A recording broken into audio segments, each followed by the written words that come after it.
If you simply oppose a person's hyper-idealized, overly pompous, grandiose view of themselves, and they go into an extreme emotional meltdown, a childlike, toddler level of tantrum and rage, how dare you oppose me? And they want to take, counter revenge, vengeance on you times 10 to a disproportionate degree, that's a person who is hypersensitive. That's a person who has a shame-based personality. That's a person who's lived a lifetime of denial. I'm perfect, I'm perfect, I'm perfect. There's no filth and corruption in me, and projection. It's all you, it's all you, it's all you. It's them, it's them, it's them, it's them, it's them. It's never me. I'm never wrong. That person is genuinely sick.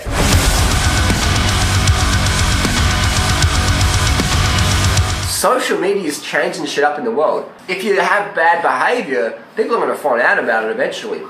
And that's why I fucking encourage people to stand up and speak up, say, hey, speak up, man. Don't fucking be abused by someone and stay fucking silent. Especially when it's like a public figure.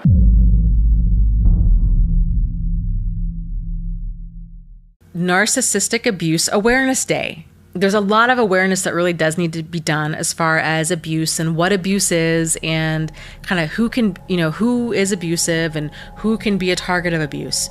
A lot of this confusion where people don't understand kind of what narcissistic abuse is. They don't understand how damaging different forms of abuse can be. See the behavior for what it is, and try to not get locked into, oh, it doesn't fit the mold of who I think can be abusive and who I think can be a target of abuse. So today it's Narcissistic Abuse Awareness Day, and that marks 1 year since I started the Unmasking series. And in this part I'm finally gonna get into what this whole series is about, and that is exposing Harley Johnston as a rapist. I created the Unmasking series because Harley had created this false public image of himself that people bought into. He painted himself as this protector of girls in the community, while at the same time forcing himself on the girls he claimed to protect. A year ago I think people would find this reality hard to believe, and that's why I created the Unmasking series, so people could see the behavior for it is, like Dana said. Because of this illusion that Harley had created for himself, people have tried to discredit me and claim that I've made up these rape allegations during the Unmasking series, and that's simply not true. And I can prove it because before part 1 of the Unmasking I uploaded this video. Hey everyone, I just want to make a quick video to update you guys on what's going to happen. Because Hannah's lawyer advised us to not speak about it, and also advised us to take down the video I made about taking Harley to court. We haven't really spoken about it until now. So we're gonna go through, or I rather, gonna go through Hannah's story, but I'm also gonna go through the story of other victims of Harley's abuse. So we're gonna be fully transparent as Harley wanted, and we're gonna let you be the judge as Harley wanted, and we're gonna make it about rape, just as Harley wanted. So as you can see, this has been the plan all along, sharing Hannah's story and clearing her name. I also made another prediction last year. I know Harley don't want this stuff to come out, so he will do everything in his power to get my videos removed. And that's exactly what he did. He got my videos taken down one by one by filing false copyright claims, privacy complaints, reported them for harassment and bullying. He attacked my channel with dislike bots, which ultimately got my whole channel suspended. And the reason I knew that he would do everything to get my videos down is because narcissists are very concerned with their public image. Because their public image is what allows them to manipulate and abuse people. As you probably know by now, my girlfriend Hannah made a video 2 years ago called Durianrider's Hypocrisy, where she called Harley out for being a hypocrite.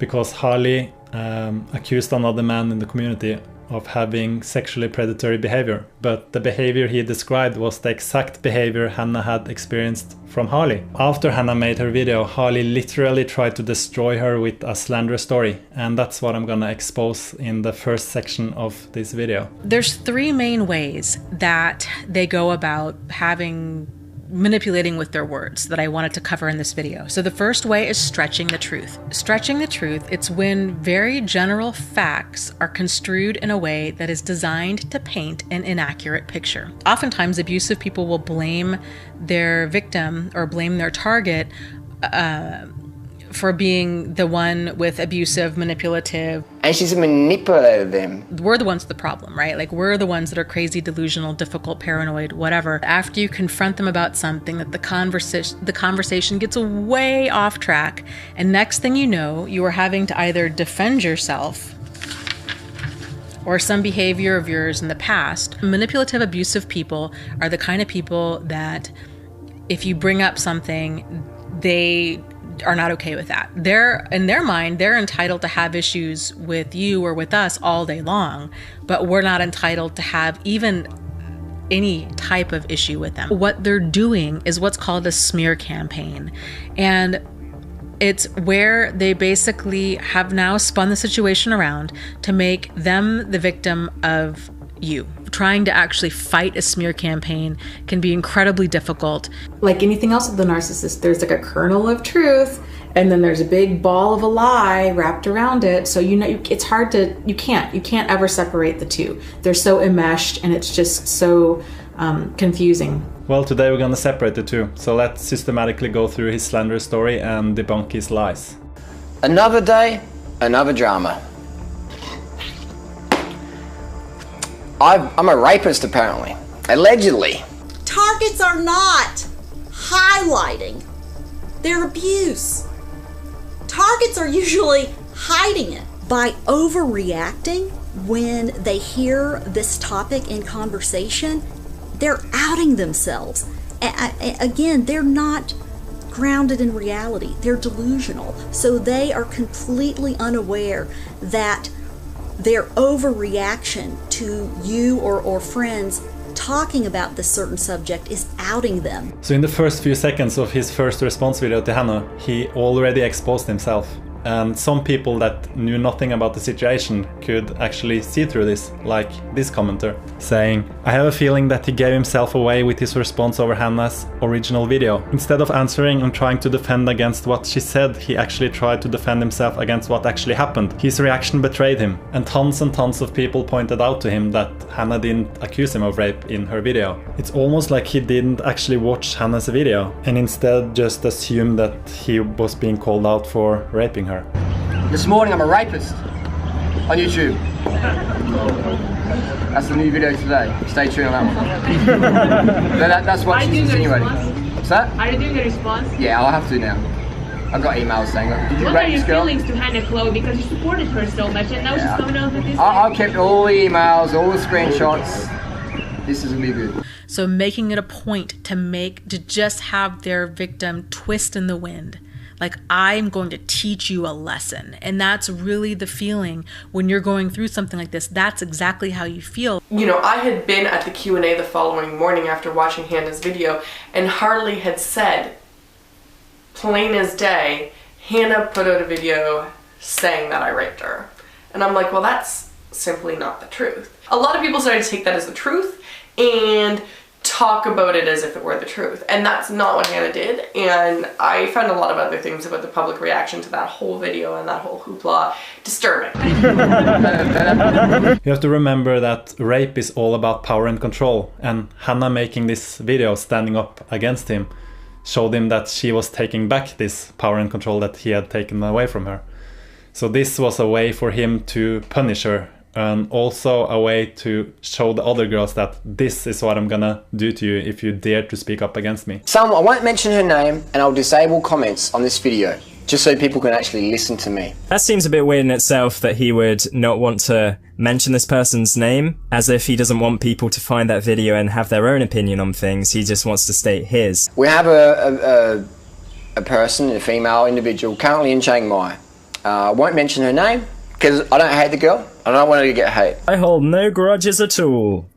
It can be seen, for example, in Lance Armstrong videos, and I assume you know who he is. When he was interviewed, are you on steroids? Are you doping? Are you taking any drugs? No. Like, your body gives off signals when you're lying, and I think he's being disingenuous to say that he doesn't hate this girl. I think he's fucking pissed. Let's just call her HC. People who, in the community, will know who I'm talking about. And again, what this girl is doing is pretty shit, but I don't personally hold any grudges towards her at all. So let's summarize what he said here. He's saying, I don't hate this girl, but she's currently in Chiang Mai and everyone knows who I'm talking about. And while he's saying publicly that he doesn't hate her, he's sending the most vile, sickening, hate-ridden messages privately that I will go through later on. I went to a little potluck in Chiang Mai at this apartment block where everyone was staying. And there was a lot of us there. And HC was there as well. And we were talking a bit, and she says, I had a problem with my MacBook.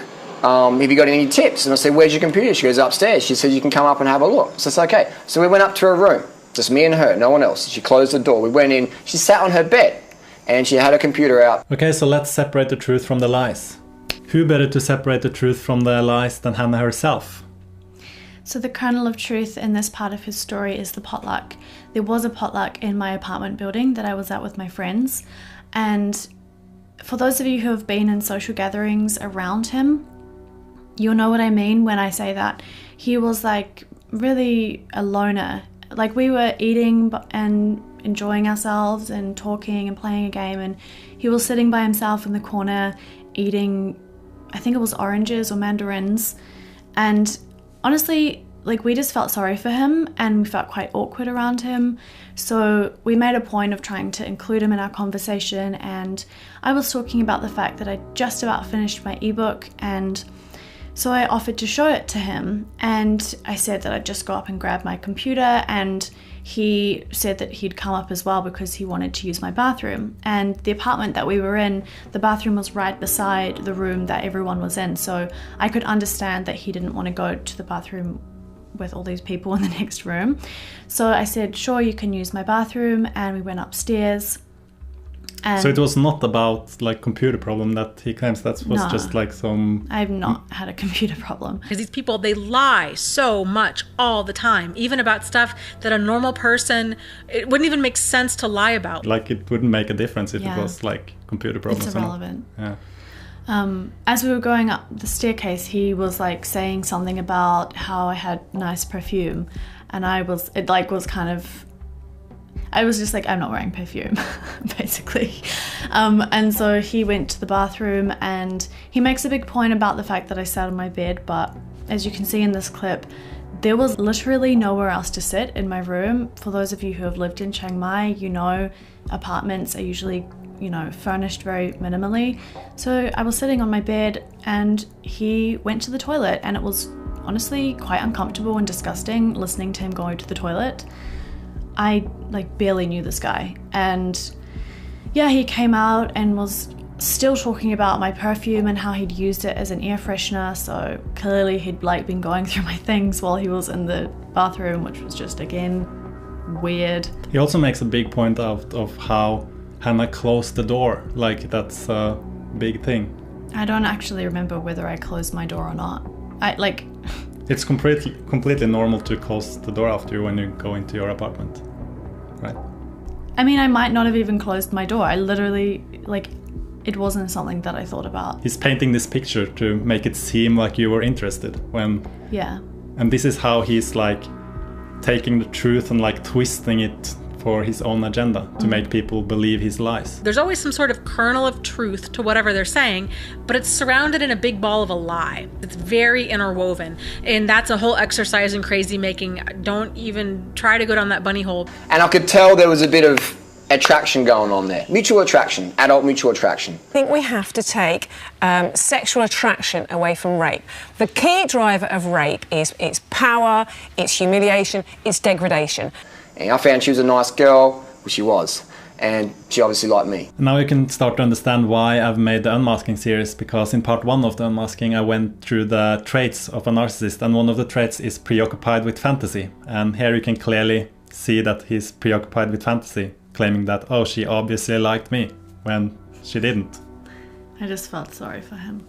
Number 2, they're preoccupied with fantasies of unlimited success, power, brilliance, beauty, or ideal love. This one would be kind of hard to prove because most narcissists don't think that they're fantasies. Like they think that they're realities, right? So I don't know how you would really even kind of prove that. I guess you'd have to listen to them talk, and then you'd have to kind of make that judgment. When you're dealing with an abuser, they rationalize, they justify, they excuse, and they make, stories up that make it okay for them to do what they are doing. And I said, well, I'm going to go back downstairs, finish my meal, we'll talk more, blah, blah, blah.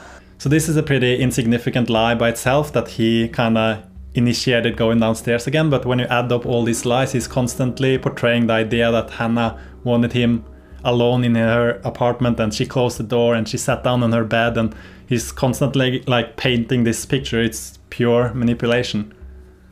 He also says that he has to go back downstairs to finish his meal. Like, he wasn't eating with us. Like I said before, he was eating like oranges or some kind of thing, and he had eaten the oranges. So it's insignificant, like Michael said, but it's just frustrating when you know what happened, and he's clearly just talking shit.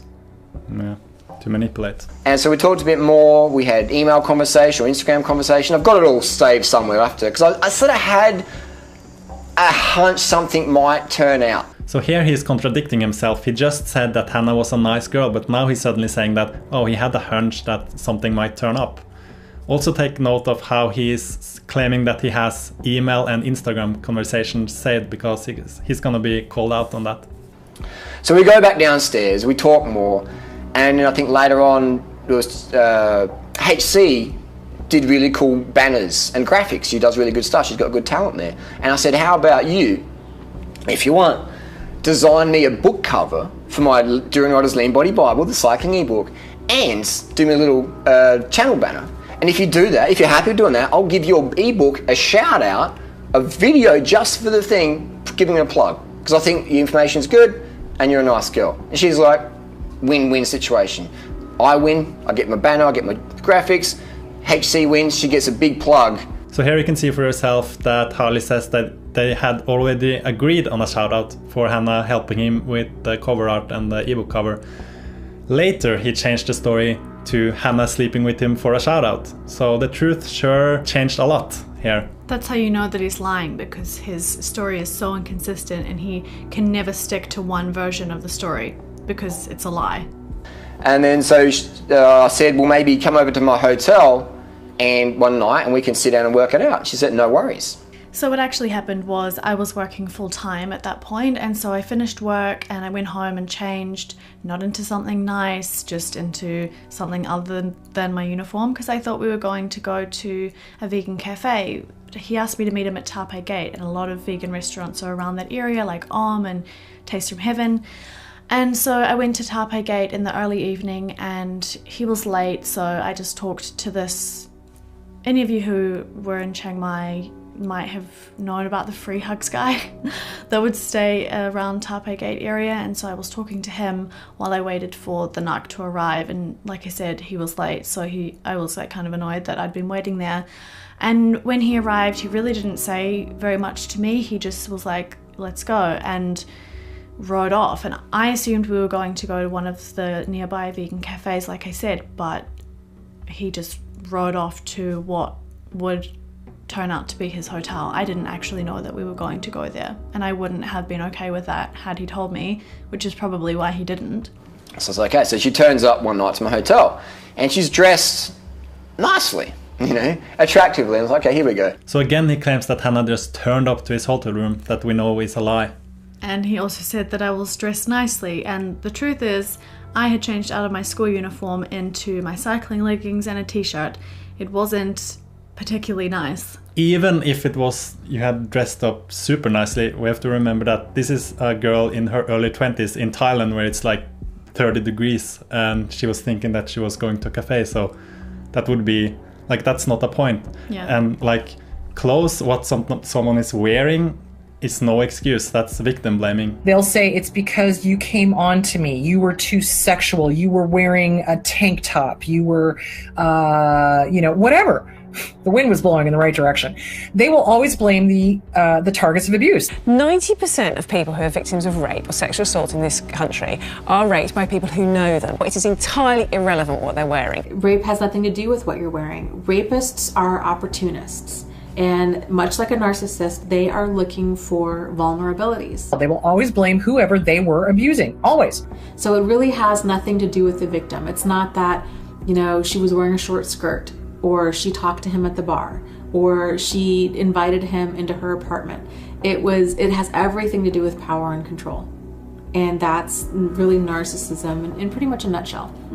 That's what they're really all about. What they're doing is they're blaming, shaming, and guilt tripping. that's what they do. And just to really drive this point home how ridiculous this argument is, let's watch this comedy sketch where rape culture is reversed. Here's your tea. Are you feeling a bit better? Not really, no. Okay, well, can you describe the man who mugged you?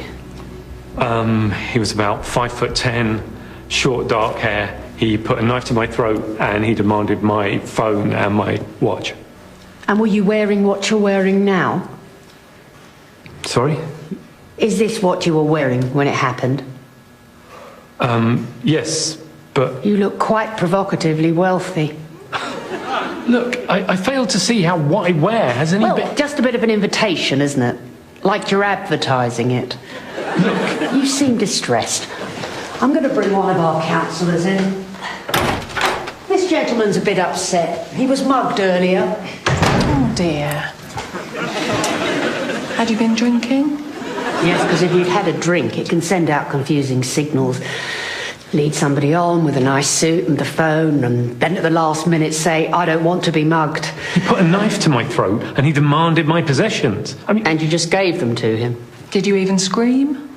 See, how is somebody to know that you don't enjoy handing over your possessions unless you make your intentions clear? No, I didn't scream. He had a knife. I was really scared. And we're very sympathetic, but I'm afraid you're going to have to accept some of the responsibility for this. And we had plenty of places in the place to work. She's like, where should we sit? And I said, sit anywhere. She goes, that looks all right. So she plonks the computer on the coffee table, a little small couch. I said, okay. So I sat next to her. This is a big hotel room. We had like chairs and tables and stuff like that.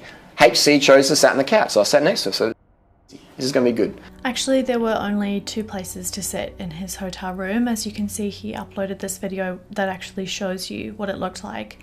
So there were the 2 bar stools, and that's actually where I first sat. And I was sitting there on my laptop, and then he said that he was going to take a shower. And while he was in the shower, that's when I went to the couch, because I'm quite short and my feet couldn't reach the bottom of the bar stool, so it was kind of uncomfortable, and that's why I chose the couch after the bar stool. Also notice where the couch is placed, at the end of the bed. That reminds me of something. He's got a fucking sofa next to his fucking bed. It's a 1-bedroom place. Now I've dealt with enough sexual predators in my life, and that rings my fucking radar hardcore. If it doesn't ring your radar hardcore, some fucking weirdo in fucking Southeast Asia talking to teenage girls on the internet. When a narcissist judges someone, what they're really doing is they're projecting. In other words, they are seeing themselves in other people. You can sleep on that couch over there. It's only 2 meters from the foot of my bed. And if you ever notice when a narcissist judges someone, and you know that narcissist well, they're actually talking about themselves. And we talked for a bit, we did the work, maybe we talked for an hour or 3 hours. It was pretty late at night, maybe past midnight. She turned up maybe 8 o'clock, so we were hanging out for a long time. And the vibes were good, the vibes were mutual. As we already know, Hannah didn't just turn up, and it was not late at night, and he's actually contradicting himself once again. He's saying that the vibes were mutual, but later in this same video, he's confirming that they weren't. And I thought, well, I'm gonna see where I stand here. So I wrote on the app or something like that, I said, would you like to kiss me? And I showed her that. She started laughing and giggling. She's like, what do you mean? And we had a bit more of a chat. And she's like, oh, well, I don't know. And she didn't really want to do it, so I said, no worries. So as I just said here, he actually admits that the vibes weren't mutual. And you have to remember, Hannah was there just to help him with the ebook cover and the cover art. And then, like, there weren't any vibes, or Hannah didn't find him attractive, and then suddenly he asks about this. Like, it's a completely normal reaction to be like, what do you mean? Because there was nothing there. Yeah, it was very uncomfortable. What they do too is they will admit to like the bare minimum. The reality is you will never know the full truth. They're gonna deny and they're gonna lie about everything. And I didn't want her to feel creeped out, so I asked more questions. I said, what's wrong here? She says, you know, you've just broken up. And I say, look, I'm not looking for a girlfriend. I find you attractive. You obviously find me attractive. This is nothing serious. You know, it's just a Chiang Mai sort of thing.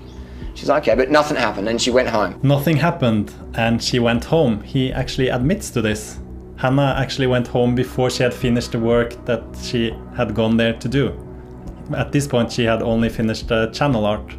And then we talked more, and then she said the next day, she sent me an email saying, do you want me to come over tonight and we can do some more work? And I said, okay. no pressure. So she came over again. So here he claimed that Hannah had sent an email asking to come back. And as you have seen earlier in this video, he has said that he has stored all the emails, all the Instagram messages. So for those of you who doubt what we're saying, ask him to provide this email. It won't happen. We got emails though, and because he has lied about the dates, we have to prove what the actual dates were. Here you can see an email Hannah's friend sent to her dad. This is the friend who stayed at Hannah's at the time. And as you can see by the date, it was sent 26th of October 2015. And in the email it says, "We're going to a potluck dinner at one of her friend's rooms tonight." Which means the potluck was on the 26th and they met at Tappa Gate on the 27th. Now let's talk about the 28th.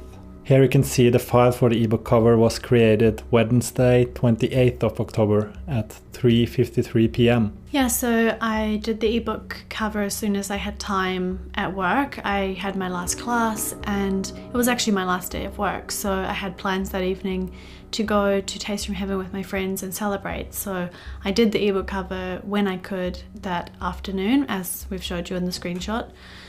And like, this is why it doesn't make sense that you supposedly sent an email asking to come over, because you had already plans with friends. So yeah, like the story doesn't add up. Yeah. Yeah, and so I sent the email and like giving him the ebook cover, basically. Like, from my perspective, that was the end. Like, I'd done what he'd asked me to do and that was it. But he turned up at Taste from Heaven, where he knew I would be, and kind of just invited himself to our table and gate crashed. And then Emmy and Tanner made a video about this situation that he pretended to know anything about. We're gonna go through that later. Yeah, so Emmy arrived with Tanner and they were going to film a video with the narc like at this place that was on the way back to our apartment building, and the friends that I were with were going to Maya Moore. And because I had a friend staying with me, I didn't want to just leave her at my apartment all night. She was doing, as you could see in her email to her father, assignments. So I intended to go back from the dinner to my apartment to be with my friend. And what happened was, we were on the way back to the apartment building and Emmy and Tanner and the narc were filming some video. Like, I don't really remember what the video was for. It was some stupid video like they usually do. And he said to me in front of Emmy and Tanner that I hadn't finished the ebook that I had promised to do for him, and I was like, well, I've emailed it to you. And he said that he had some amendments that he wanted to make to it, and it wasn't going to be very long, and it was just a couple of things. And I was quite hesitant. I think he could tell that, like, and my friends Emmy and Tanner could tell as well that I was like, so he said that he had this bike pump and he also mentions this in his video, that he had this bike lock and bike pump that he wanted to give me. And the reason he did that is because I was using Tanner's bike pump at the time. So to ask me to offer this bike pump to me and for me to not take it when I was using Tanner's, like, it was very difficult for me to say no, because Tanner would be like, why don't you take this bike pump? You're using mine and you have a free one offered to you. So it was just, yeah, I didn't put all this information in my original video because I didn't want to share my story. I still don't really want to share my story. That's what he is counting on, that because he knows you don't want to share it. Basically, he used social pressure to, like, pressure her to come back with him to his hotel room to supposedly work on finish the ebook and get this free bike pump. And yeah, that was like, all these details I didn't feel was really necessary to put into my original video, because it just seemed like I was bringing in Emmy and Tanner into this situation that it wasn't about. I didn't want to make it about this. And we got it on. She sat in the same little position on the sofa, and we're making out on the sofa, and then HC says, maybe we should go to the bed. And I said, only if you're comfortable with that. Only if you're comfortable with that. Now, does that sound like something Harley would say in that situation? Or any guy in that situation, for that matter? And we went to the bed and progressed. We had sex. And it was adult, consensual sex. She didn't say that in her video, though. Now, if this was true, then Hannah's video would make absolutely no sense, so clearly there's something that doesn't add up here. And let me ask you this, what's the worst thing a rapist can do to their victim? It's to publicly shame and humiliate them, like Harley's doing to Hannah here, right? So what actually happened is a really unpleasant, horrible story, and I think once you hear it, you will understand why I didn't want to put it in my original video and why I certainly haven't wanted to make this public. The amendments that he wanted me to make to his ebook cover were that he wanted photos of him and Freely on it. And so when he said that, I thought that was strange because he'd just told me the day before that he'd broken up with her. So I said to him, like, are you sure she would be okay with that? And maybe it's a bit weird to put your ex on your ebook cover. And he said that he'd already asked her and she was fine with it. And so I did that. I put the photos of them under the art that I had created that day. And he wasn't sitting beside me. He was, like, I wasn't really paying attention to what he was doing. He was just somewhere in his room behind me. And when I finished putting the ebook cover together, I turned around to tell him that I'd finished it. And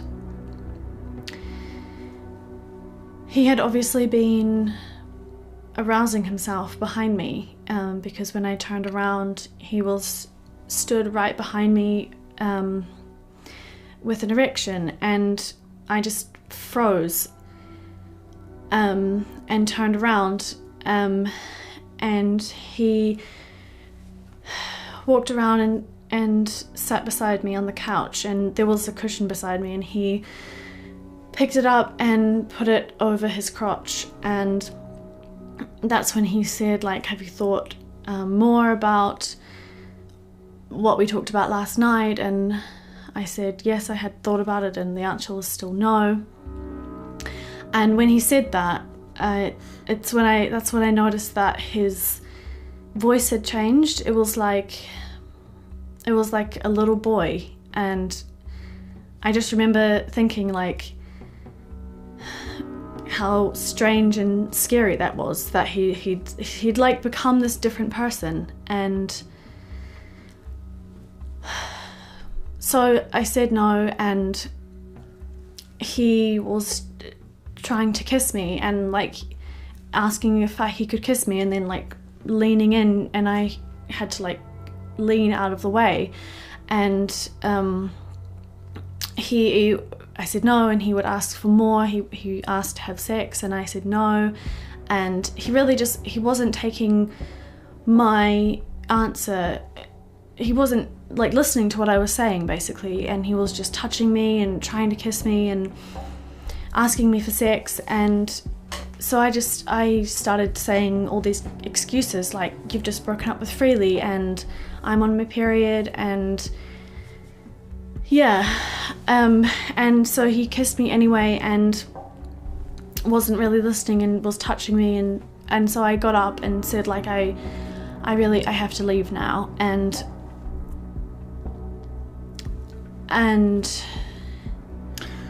then he grabbed her and choked her and forced himself on her. And if he didn't, he can bring us to court. If you've done some reading about narcissism, you've probably come across the term narcissistic rage. And this is a term, narcissists, some of them, I guess, according to the research, they're all, like, very angry people. And so in their mind, this is exactly how it needs to be. And when it does not get met, when somebody resists, when somebody says no, like, they rage. These rages can also lead to, physical violence. It can lead to rape. When they don't get their way, they get angry, they get violent. Michael, yo, bro, what's up? They'll graduate from raping to choking. They'll graduate from that to something else that is life-threatening. And a little bit of choking, she likes that. All right, man, I'm doing it for you. How's Norway? They are sadists. They enjoy the fear, they enjoy the pain, they enjoy the look of terror on the target's face. That's part of what they get off on, okay? Because remember, we're dealing with dark triads. We're dealing with psychopath, narcopath, Machiavellian, and they get off on the look of fear in the target's face. You talk to an abuser, they abso-fucking-lutely know what they are doing, and they tell you they know what they are doing. They admit to it. They're stupid. They tell you, And a little bit of choking, she likes that. They tell you exactly what they have done, and they're somewhat proud of it, because manipulating to them is everything. So don't you kid yourself for one fucking second that this person doesn't know what they're doing. They know what they're doing. Again, this is why I put together the whole Unmasking series, so people can learn more about how narcissists operate, because a lot of people don't really know about this. Part 4 was about narcissistic injury and narcissistic rage, and that's what happened in the hotel room. Hannah rejected him, which caused narcissistic injury, and that made him rage and choke her. He's a rapist, and he admits to it. He claims that Hannah liked being choked. And the only reason he admitted to that is, like, if you follow the whole Unmasking series, you know that his channel was suspended because once my videos came out, people turned against him and started to dislike his videos. So he started to buy fake likes, which ended up getting his channel suspended by YouTube. And when that happened, by pure coincidence, me and Hannah happened to be in San Francisco, so I decided to troll him, make a video and make it out that we were the ones that got him shut down. And that caused so much narcissistic injury. You have to remember that this is all a game for him, and he plays to win. And when I started to just play along with his game and I started to get the upper hand, this made him so angry. So when we made out that we were the one that got him taken down, in his efforts to get back at me especially, he just couldn't keep it together, so he revealed this thing that he knew that I knew. So we made this video saying that Hannah liked being choked. And that's how I know that Hannah is speaking the truth, because Hannah hadn't told this to anyone but me, and then he makes a jokes out of it. When you are with them, you must, to use the vernacular, to coin the phrase, toe the party line. You must do as you are told. You must do even that which you are not told. So there's kind of like this other dark side to that hypersexuality, where, you know, it's not uncommon for victims to be raped. All of this becomes a very cunning, overt, covert, somatic, and cerebral, you know, multiple layers of abuse and control and exploitation and manipulation to get what they want from you. And these kinds of forcible sex acts, that has nothing to do with sexuality or sex or lust or any of that. That in itself is complete power and control. People don't get raped or molested because they're asking for it, or they don't get, these things don't happen to them because they're,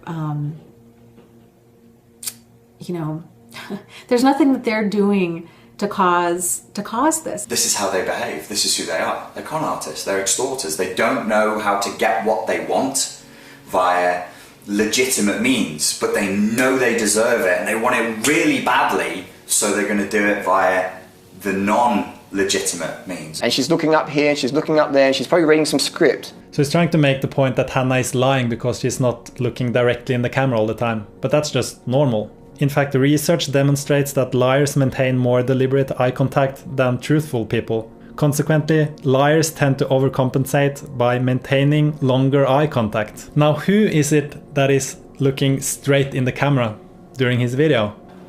If you had to do jump cuts about something serious, in my opinion, something's suspect. That's just my opinion. Who gives a shit? That doesn't matter. You don't need people's opinions on a fact. And the fact is that Harley Johnston is a liar and a rapist, and the reality of a situation doesn't change based on whether you present it in one take or with jump cuts. Now again, I don't hate this girl. I understand why she's doing it. If Harley's story was true, how can he possibly understand why she's doing it? It just makes no sense. And so we had sex. It was all fun. It was all good. There was no pressure. You know, the next day, I had sore pelvis from her being on top of me, having a good time. Is that too much information? I don't know. But I just wanted to be 100% transparent and honest. They like to degrade or humiliate you. So the first of the 7 ways that they like to degrade and humiliate people, the first one is sexually. A narcissist will insist that their victim perform some sort of sexual act that the victim is not okay with doing. It's any type of sexual behavior that the victim is uncomfortable with, that the victim finds degrading and humiliating. So we know that rapists like to degrade and humiliate their victims. And what is it that Harley is doing here? Just look at how abusive he is towards Hannah publicly. Is it really so hard to believe that he abused her privately too? He mentioned the next day, so let's talk about the next day. Alright, what a vasectomy. So you got this on? Hold the fuck up.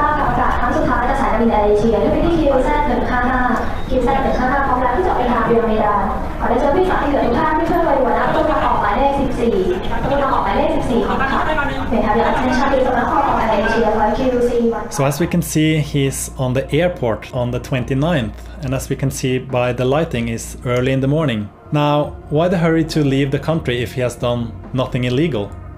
That's quite a coincidence, and as you learned through this video, there's quite a few of these coincidences like adding up, all suggesting one thing, that Harley Johnston is a rapist. And then we hanged out, and maybe she stayed a bit over, so you can stay over if you want. She says, I've got a friend staying there, I better go back. I was a little suspicious, you know. I said, no worries, you know, all cool. So once again, Harley has changed his story. Here he's saying that Hannah went back to her friend that stayed in her apartment, but in this comment, he's claiming that she stayed to the early hours of the morning. But we just saw a video of him being at the airport early in the morning. And also gave her a bicycle lock and a bicycle pump. As we already know, he used this bike pump to pressure Hannah. And here he is trying to make it out that he's this kind and giving guy. And I walked her out, helped her strap her to the bike. I even think I fixed the bike for her. Like... He can barely keep a straight face. He's actually enjoying this. This is just another layer of abuse. To spread this lie and get people to harass and ridicule Hannah. Let's keep talking a bit about me. I was a virgin till I was 21. The conversation gets way off track. This got absolutely nothing to do with anything. Okay, so he was a virgin until he was 21. So therefore he can't rape when he's 40? Like, what's his point? It's just pure manipulation. When I was 17, I had my first kiss. My friend was 16 years old, and that was in 1994. So the only time I've had any kissy or whatever, romance with anyone under age 18 was once in my life when I was 17 and my friend Leslie was 16, and then she friend-zoned me the next day and I was shut down, and then I didn't have any more interest with you till I was 21 and I had my first girlfriend Jenny, and I was a virgin up until 21. Okay, so that's a bit about my background, just to be 100% transparent. So basically he's been rejected his entire life. Is that why he's targeting girls in this age group now? Is that why he's forcing himself on girls who reject him in this age group? Is this like some kind of sick revenge or something? But I want to be 100% transparent. 100% transparent. So he claims to be 100% transparent, but we've already proven several lies. And while he called for full transparency, he was blackmailing Hannah behind the scenes, so she wouldn't speak against him. And also, all the unmasking videos and all the videos I made, he's done everything he can to get them taken down. So he's not for full transparency. He's only for spreading his lies and having nobody like stand up against them. If she was raped or sexually assaulted, why did she come back the second night? So he just said in his own video just a little earlier that nothing happened the first night. And now he's suddenly saying that if she was raped or sexually assaulted, why did she come back the second night? Well, because nothing happened the first night, maybe. And as we also know, it wasn't exactly like this it happened, that she just came back. He pressured her to come back. And we also have to remember that from Hannah's perspective, she had made it perfectly clear that she wasn't interested in him. Is it really too much to expect that he would respect that? Another thing is that he was a completely different person from the first night to the second night. They don't have their own personality. There is nothing there. It's all surface, right? So they're just putting on these different masks to figure out what they need to do, how they need to manipulate. Narcissists can instill this false sense of trust with their victims in order to manipulate and have their victims lower their guard. So he came to my room, and that night it was actually okay because we just talked. You're probably going to be exploited at some point. If you don't trust what I say, I want you to trust me so you get the best out of your life. This is why I'm here. My highest value in life is contribution. When people come to my event, they're under my care, technically, really. Because if something happens, I don't want anything to happen, but it's on me as well. So that's why I'm protective, man. That's just me, man. It's just me being Daddy Durianrider. I do my best to create a safe environment for young girls to come. But society should be fucking safe enough without some fuckers trying to exploit them, in my opinion. You know, that's the world I would like to live in, and that's the world I like to enforce. That's the community I have created, and so I guard that community aggressively and passionately. If you're in my community, you always feel safe. Some of these people do a really great job at hiding this. They might even come across as a very upstanding citizen, that they really, value morals and ethics and values and laws. And then here they are doing the exact opposite behind closed doors. Because I trusted him after that. I was like, oh, okay, so he actually just wants to be friends with me. I really felt within a short period of time that I really could trust them. And yeah, so then the day after he wanted to see me again, and he wanted me to come to his room, and I was like, okay, we'll just hang out again because we're friends now. And they're just going to talk their way into getting the victim to trust them. Like with the whole trust thing, really go above and beyond to instill this feeling in their victim of, wow, you can really trust me. You just need to trust me, but you have to trust. I want you to trust. Trust me. I want you to trust me. Trust. Trust what I say. Trust me. So what they'll do is they'll pretend to have this like life of total transparency. I want to be 100% transparent. 100% transparent. The reality is they're not being open and honest and transparent. It's all, like everything else they do, it's a manipulation. The reality is they lie. They lie and they deceive. That's what they do. Suddenly, rape becomes part of their repertoire. So suddenly, forcing sex on the target. You're like 40 and I'm 18, and I don't think that we should be doing this because you're like so much older than me, and I don't think this is right. I just started to feel sick. Yeah, so I said I don't think we should do this. I said no and tried to laugh it off. I kind of tried to just brush it off. He asked me again and I said no again. He kept asking those questions. He asked me again if I was sure. Yeah, he just kept asking and the answer was still no. I tried to brush it off by saying, oh, I think they should just like keep their distance and wait, kind of like wait and see. But he didn't. But he didn't respect my answer. He then tried to kiss me. He kissed me anyway. And I kind of stepped back and I was like, I don't think we should do this. Like, I don't think I want to do this. He didn't listen to my excuses. He then tried to kiss me again. If the word no is said, it is now rape. So an abuser doesn't care. An abuser will just force their issue because they're an abuser. This is what abusers do. They want their way or the highway. And no does not mean anything to them, unfortunately.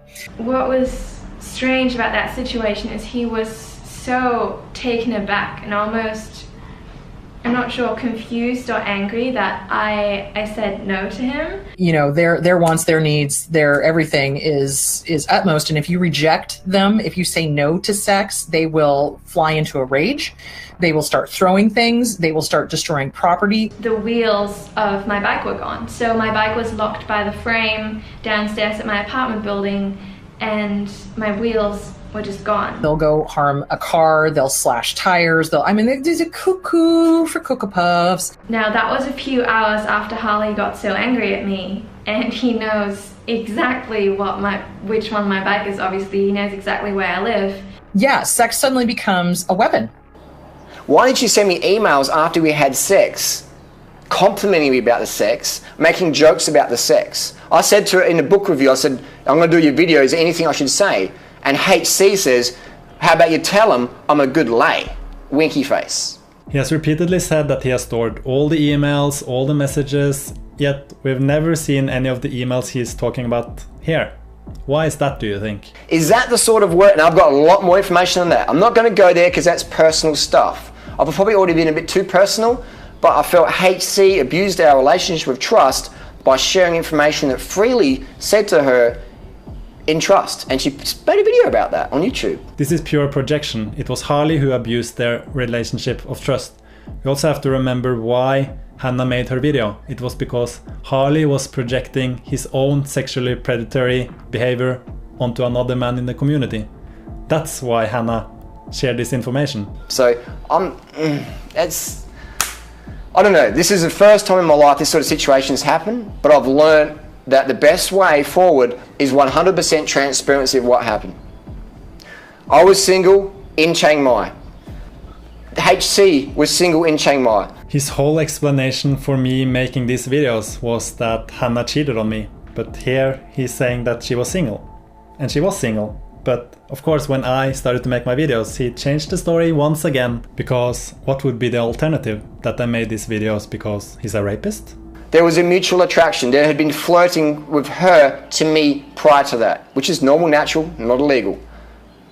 I saw an opportunity, I made my intention clear. So he made his intentions clear. How? By pretending that he needed help with his ebook cover and channel art? What about the message he sent to Josie? Does this look like someone who is making his intentions clear to you? It was only about, like, he only wanted to talk to me about my camera and I shouldn't worry, and I was like, oh, okay. So, like, he doesn't have any bad intentions, so it's okay. And I kind of trusted him. I was looking up to him as this, like, community leader who was doing great things, I thought, at the time. I did not know what I was dealing with. She wrote me emails. She came back to my hotel room twice. She invited me into a bedroom, just me and her. Closed the door. So he's made up this story and now he's just repeating it over and over again. It's pure, like, it's brainwashing. It's what he's doing here. All these things, in my opinion, which are done by an adult female, single, are all above board, natural, normal, healthy, nothing. All these things aren't how it happened. Remember, this started by Harley accusing another man of this, and according to Harley this was so disgusting, but then when the tables turned, suddenly it became all normal, natural and healthy. Interesting how that works. So this is a guy who's creeping around with teenage girls, and I was definitely justified in calling him a sexual predator, feeling that because he was harassing these girls. And he just harasses them again and again and again, and stalking them again and again and again, video after video after video, and going after it again and again and again and again. Then that's really, really, really disgusting. Do I have a justification in saying that cunt, get fucked, you fucking creep bag? I feel justified. And anyone who disagrees with me, you're still fucking wrong, and you're probably a sexual predator your fucking self. What's the difference between a psychopath and a sociopath? There is no difference, guys. It's all terminology. It's all what is politically correct. So we used to call people psychopaths, now we call them antisocial. Basically, it's the same thing. What it is somebody who does not value or believe that the rules apply to them. And that's usually a dark triad. That's usually the psychopathy, the narcissism, and the Machiavellianism, the need for control. Isol has been alleged by Durian to have been involved in sexual abuse and liking underage girls and stuff, just because Durianrider is a narcissist. And you do not mess with a narcissist. They will destroy your life if they can. They have no holdbacks. They have no morals about doing this. Here's a little clip from him, and this is really what got this started. Hannah then came out and said that this was a while back, but seeing him allege someone else of that is so hypocritical, I'm getting involved. You enjoyed yourself. My emails and Instagram messages prove that. If you're certain they'll vindicate you, why won't you just release them to the public? Don't you think we would have seen it at this point? There's other ways I can prove that as well. There's other people that know what went on in Chiang Mai. Who are these other people? Were they in the room? Unless they were, they don't really know. It's just word against word. Part 5 is about showing people why I believe Hannah and Josie and the other girls that I will bring up later in this video. You have to remember that it was Harley that made this about rape, and it was he that wanted the viewers to be the judge. So that's exactly what we're doing here in part 5. Now, I'm not sure of your motivation for this video. He just said earlier in the video that he knew why Hannah was doing this, and now he suddenly don't know anymore. He's just all over the place. But what I find amusing is that you put your ebook advert at the end of the video. So if someone's been raped or sexually assaulted, why would they advertise their ebook at the end of the video? Again, he's trying to make it seem like he has a good point. But remember, Hannah's video wasn't about rape, it was about hypocrisy. And she didn't advertise her ebook. She used the same end card that she used in all her other videos. Wouldn't it be more suspicious if she suddenly took that end card out in this video? Wouldn't that make it seem like it was more serious than what she actually said in the video? Now they'll probably delete that and edit it out, but I've downloaded that video just in case I want to change it. So if you've been raped or sexually assaulted, why would you advertise your product? Okay, so there's a few things I want to point out here. First of all, Hannah's original unedited video is still up on YouTube. She got nothing to hide. Harley's videos, however, about Hannah are deleted. I downloaded those videos though, in case he wanted to change his story. And as I've proven in this video already, he has changed his story quite a bit. I also took a screen recording of his videos, because he was the one who was selling ebooks. He was the one that made this about rape, and he was the one trying to make money off of this. Now, right after Harley claimed that Hannah made her video to sell ebooks, Hannah actually took down her ebook, so she hasn't sold one single ebook because of her video.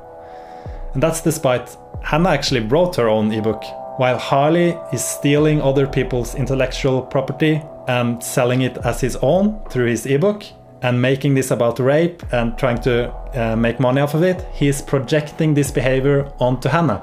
He's the one who's doing everything he's accusing Hannah of, and Harley is still spreading this lie to this day. Here's a Tumblr post he made just a couple of weeks ago. But he doesn't hold any grudges towards her, right? Now I'm in Joe Best's shoes, and I've learned from that the fastest way out is to tell 100% the truth. One take video, no jump cuts. Now, who was it that created the situation about Joe Best? This is the worst one, because this is the one where he tries to make out I'm creeping on the gal. And it's an appalling effort because it's just so bogus. And I completely destroy it in this video. So now he's doing a privacy complaint on this video. So here's another example of Harley accusing others of things, and then when they defend themselves, he's doing everything he can to take down their defense. This is what he did to me too. So what he writes is recently he invited this East Euro girl to stay over. He sent me messages being like, are you back in Chiang Mai? Where are you staying? When are you coming up the door? He messaged me again saying, do you want to meet up tonight? I can come to your room. And at that point I felt quite uncomfortable, honestly, because, you know, he's like 40 years old, I'm 18. He's a 40-year-old approaching teenage girls who don't approach him, he's approached them. So if people approach me, I never approach random teenage girls. We talked a few times at the festival, not much. He like noticed me, that he knew who I was, that he even knew my name. That's just like fucking really, in my opinion, predatory, pedophilic behaviour, in my opinion. I think I said I was tired and I was going for a ride the next day, but then he said to me that it was only about, like, he only wanted to talk to me about my camera and I shouldn't worry, and I was like, oh, okay. So like, he doesn't have any bad intentions, so it's okay, and I kind of trusted him. He tried to play mind games with her to get her to stay and make her feel really guilty for doing what she wanted to do, leave a toxic house. He is almost 50 and she is 20. He is a mind manipulator. So once again, here's another example of Harley projecting his own behavior onto others. I have some evidence of the guy being an absolute emotional manipulator towards a young woman who confided in me about the whole thing. And it absolutely disgusted me. It disgusted me, and it made me really realise the kind of person that Harley Johnston actually is. And he really tried to direct the conversation towards sex, which I felt a bit uncomfortable with again, because he was so much older than me and I hardly knew him as well. He then tried to kiss me and I kind of stepped back and I was like, I don't think we should do this. Like, I don't think I want to do this. And what was strange about that situation is he was so taken aback and almost, I'm not sure, confused or angry that I said no to him. It's like he he wouldn't expect any girl to ever say no to anything that he wants to do with them. Narcissists really do a great job at manipulating and getting what they want by saying certain things like, you know, by using guilt or shame or obligation or even fear to get their way. And yeah, he just kept asking until I felt almost really stupid about saying no to him, because I felt like if he was questioning my decision so much, I was thinking surely there must be something wrong with me to say no to him. So at some point I just felt so stupid about my own decisions, my own. And so victims often feel really pushed. You know, and at that point I was like, maybe I'm just making a deal out of something that shouldn't be a big deal. The victim gets very confused and they kind of think, well, maybe I'm just being prude, or maybe that there's just something wrong with me, and maybe I'm being the stupid one. Maybe I should have just let him do whatever he wants to do. He then tried to kiss me again. And, you know, as I said earlier, I wasn't really confident anymore in that situation, so I kind of just let him do it. And of course, this manipulative person, this narcissist, is saying things like, well, it's really you. Like, you're the prude, you're the problem. But it doesn't matter if that even is the case, because it's probably not. But even if it was the case, if a person's not okay with doing something in any way, shape, or form, especially sexually. Most women out there, most girls, 16 to 25-year-old, they're so easy to manipulate, they're so easy to bullshit. And, you know, it's really weird, I guess, looking back, that I let him do that. You're looking back and you're thinking, I can't believe, because you're going to see everything a lot more clearly. If there was something that he was doing that I didn't feel comfortable with, every time I kind of just blamed myself, and in a way that was like, maybe I'm being the stupid one here, maybe I shouldn't worry about this, and you know, maybe this is just me and I'm just being weird. So if you feel any of these ways, it's incredibly normal. It's because there's two reasons that a person feels this way. The first reason, because you've been manipulated for a long time. The whole thing about manipulation is, at the time that you're being manipulated, you don't realize you're being manipulated. That's the whole point of manipulation. So that's why I'm only telling this story now. This whole like illusion that I had of him was just crashed, because I thought he was, you know, as I said earlier, I thought he was so great. But then he, you know, refused to use condoms. Durianrider, or your account is going to have problems. You can trash me, but don't trash teen girls in my community, man. I won't tolerate that. He kept harassing me, just mocking me for absolutely everything. Like, he was mocking my face, he kept saying basically anything that he thought would hurt me the most is what he said. Like, he said I was really fat and I would always be single. He was just mocking me in every way he could, that I should be like ashamed of myself and things like that. He also commented on my Facebook, I might get the screenshot up here if I can, basically commented saying that I should be, I'm not sure what he said, I should be ashamed of myself, and he said, I hope your daddy's proud of you for sleeping with a 40-year-old creep in the hopes of getting a new computer. And that shift just happened because I was speaking out against him. Now, you have to remember, this is a guy who will say pretty much anything anything that will fit into his perfect little worldview that he has, where he's the big hero and the leader and, you know, just the great guy, and everyone else is trying to destroy him. And this was in relationship to a video that I made regarding a certain person that I feel has been the biggest victim in this community and has put on a lot of weight. The video was very respectful, and it wasn't in any way sexualized or anything about trashing a teen girl. It was just pointing out facts of what had happened to her own weight using her own testimony. And I just want to get this story out there, especially so that young girls can be warned and can know who they're dealing with, because obviously I had no idea what I was dealing with. Obviously, if I could go back, I would not trust him at all. And I think that's really dangerous, especially in a community like this, where you have someone like that as the community leader. Because I'll tell you what, our community is very easy to exploit. So many trusting people, naive people, well-meaning people. So that's why I just wanted to get the story out there, just so that people know what they're dealing with and so that people are warned. I just want him out of my life, and I just want to get this out there so that he can't do to other people what he did to me. They accuse you of doing things that you're not doing. So this is also called projection. And projection is in this type of dynamic where one person is taking their thoughts and feelings and actions and then projecting them onto another person. One of my friends said to me, whatever Durianrider accuses you of, he's doing. And it tends to be very specific. So the narcissist might be accusing their victim of some form of lying, cheating, stealing, or manipulating, some sort of destruction in their life. Whatever he accuses you of, he's doing. And the thing is, they tend to be very worked up about it.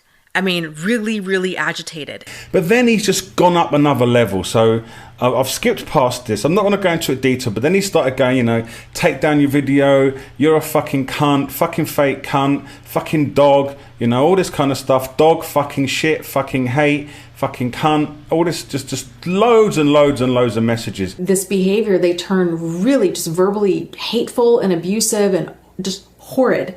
And again, it can lead to, destroying things. It can lead to hitting. It can lead to sexual assaults. It can lead to all kinds of things. But what's really going on is the narcissist is accusing the victim of everything that they're either thinking about doing or that they're actively doing. And as I explained a second ago, they project. When a narcissist judges someone, what they're really doing is they're projecting. In other words, they are seeing themselves in other people. And if you ever notice when a narcissist judges someone, and you know that narcissist well, they're actually talking about themselves. And it's almost always accurate. While he's crying to you lot and apologising and talking about trust and communication being taken out of context, this person is trying to attack me on every level and scare me and threaten me with violence and threaten to come and do things and just all kinds of stuff. In other words, he's not at all in the same shoes as Joe Best, and it's actually quite insulting to Joe to claim that this is the same kind of situation. If no one believes me, I've got more evidence. I've got more people. I've done the Unmasking series for an entire year now, and many people do not believe his lies anymore. But he has not produced any more evidence or brought forward any more people. Ask HC, did you have sex with Harley? Did you consent with that? Did you have a good time? Did you say various things during that time? Here's the thing you'll learn with women. If a woman gets sexually assaulted or abused or threatened, 99% of the time they will not speak up about it. And if they do, they'll speak up about it once. And if maybe a year goes past, or a few goes past, and someone's asked them about it, testify or do a statement, they won't do it. Because women hate having any social awkwardness. They feel embarrassed or ashamed, or they blame themselves, or they don't want any drama. Drama's overwhelming. The drama's overwhelming. So you don't want to get involved as a female. So that's why most rape cases or sexual harassment at work cases never go anywhere, because women feel too embarrassed to report it or feel too embarrassed or ashamed to testify in court. So he's telling people to ask Hannah about it, while knowing that it's very unlikely that she will talk about it. And you have to remember, at the same time, he's blackmailing and threatening her behind the scenes, so she won't talk about it. Narcissists and sociopaths and those kinds of people tend to be very driven by power and control. And the whole degrading and humiliating behavior tends to be taken kind of to an extreme. It's their way of really showing that they have power and control over other people and over this situation.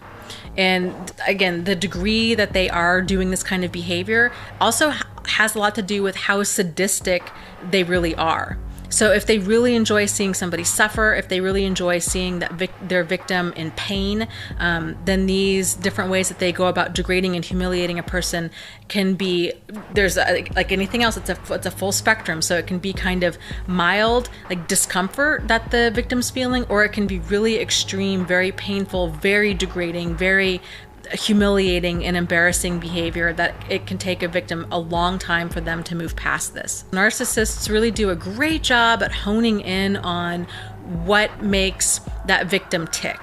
And then they kind of just have them. They just know that they have them. And so that's how they get them to really do what they want, is by hitting those soft spots of their victim. Now, I'm not going to put that information on the internet yet. I don't feel I have to, but there's a lot more. This is just scratching the surface. So what he's doing here is he's blackmailing Hannah with gaslighting. So he's saying, There's a lot more information, but he's not gonna put that out just yet. But you know, ask Hannah about it. She will tell you the truth. And then he kind of forces her to just go with his story, because or else he will make it a lot worse. But it's just gaslighting. He has nothing. Gaslighting is a manipulation technique that's designed, it's done obviously by other manipulative people, tends to be narcissists and antisocials, other kind of cluster B personalities there, and cults. And what it is it's a series of techniques really that are done to get the victim to kind of question their sanity, and it's very effective because the victim really does start wondering, like, man, I must be really losing it. The modern forms of gaslighting might be somebody that's just flat out denying their behavior. It's just gaslighting. Then the victim just accepts their truth as reality, and they kind of just swallow their concerns and their doubt. So as you'll see a little later in this video, Harley's continued blackmailing and gaslighting initially worked, and Hannah backed down and just did as he told her, because he said that it would stop if she did. But I couldn't let her do that, so I made her stand by the truth. And you can see how much longer that has made this whole process, and how it has made the abuse continue for almost 2 years now. It's like they don't ever think about consequences, and they're always kind of shocked when there are consequences, which is, again, it's just kind of funny. I guess it's that sense of entitlement of I should just be able to do whatever I want to do without any, you know, ramifications, without laws and rules. They really feel like just really don't apply to them. So I mentioned a few times that Harley gaslighted and blackmailed Hannah behind the scenes during this time. So let me just prove this to you. Here you can see the kind of messages he sent her, telling her he has screenshots, voice recordings, telling her that she was so loud at night, just pure gaslighting. And here you can see he's threatening to put a recording up online via an anonymous account, even if everything Harley said was true. This is illegal to record someone without their knowledge. And here he's blackmailing her by saying he will put it online. That's even more illegal. And then he's trying to use me against her, saying that, oh, I wouldn't appreciate that and stuff like that. This is just pure blackmailing to make Hannah do as he wants. Then he's just gaslighting. Then he's calling her an idiot, saying she's not his type. And then he's mentioning all these guys, and notice how he's keeping it all very vague. You have to remember that Hannah and Harley barely knew each other. So we tried to figure out where he got all these nationalities from. As we know, narcissists like to take a kernel of truth and just surround it with a bunch of lies. And then Hannah remembered that she had appeared in a video where there was an Israeli guy, an American guy, and a French guy. And this just demonstrates the level of stalking that he does. And he's trying to throw shit at the wall and just hope that something sticks. And just look how upset he is about the steroids. I'm on steroids now? LOL! They tend to be very worked up about it.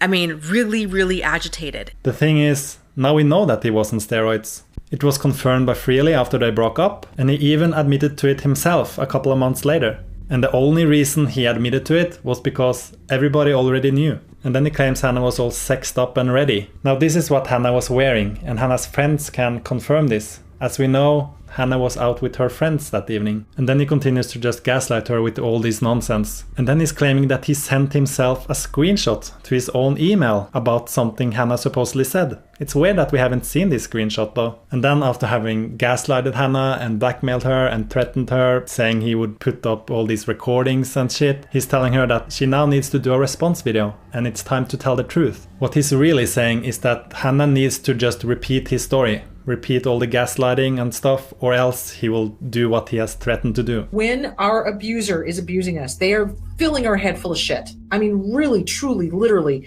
horse shit. Just bullshit. It's mega bullshit. They are pushing their agenda. They are pushing their lies. You know, this, that, and the other thing about who you are. Narcissists, you know, are never accountable for their behavior. Because they don't think they have a problem, but of course, and also it would never work. So in their mind, they're always either the victim or the hero. Somehow, some way, they are somehow a victim of circumstance. They're going to somehow turn that around on you. If they're good at being a narcissist, they're going to be able to convince other people of that. They might even be so good that they convince you of that. That's what's super crazy making is, you know, I can talk to a lot of these victims, and I've heard enough stories where there's a term called gaslighting, and it's a crazy making manipulation technique that narcissists and other manipulative people use, and it's to get victims to question their sanity. I think a lot of victims, when they come across the term gaslighting and they begin talking to other people and they begin seeing these different forms of gaslighting, it's really just this very intense emotional moment.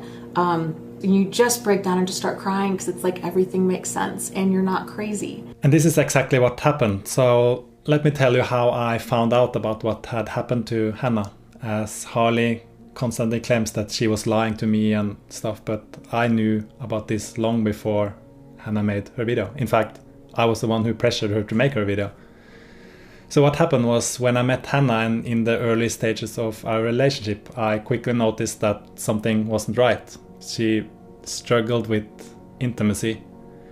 So it went to the point where I was like, "Are you okay?" And Hannah was always like, "Yeah, I'm fine," but I could tell that she wasn't. So I tried to like pressure her to tell me what was going on, and she always got very upset whenever I tried to like ask about this. So after I had like asked about it many times, she finally told me, and she told this whole story that she told earlier in this video. And I can't remember exactly what I said, but I said something like "This is rape," and she just bursted out crying, and she just cried and cried and cried. So it was like this was something she had just kind of suppressed, and I don't think she fully knew that she had been raped. But when I kind of just repeated it, she kind of realized it there, I think. Like she needed to hear someone else say it to like admit it to herself. So I told Hannah that we should report this, but she was so scared, and she just told me that nobody will believe her, and she just didn't want to do it and want to forget it and just move on with her life. And she kind of just made me promise to not make a big deal out of it.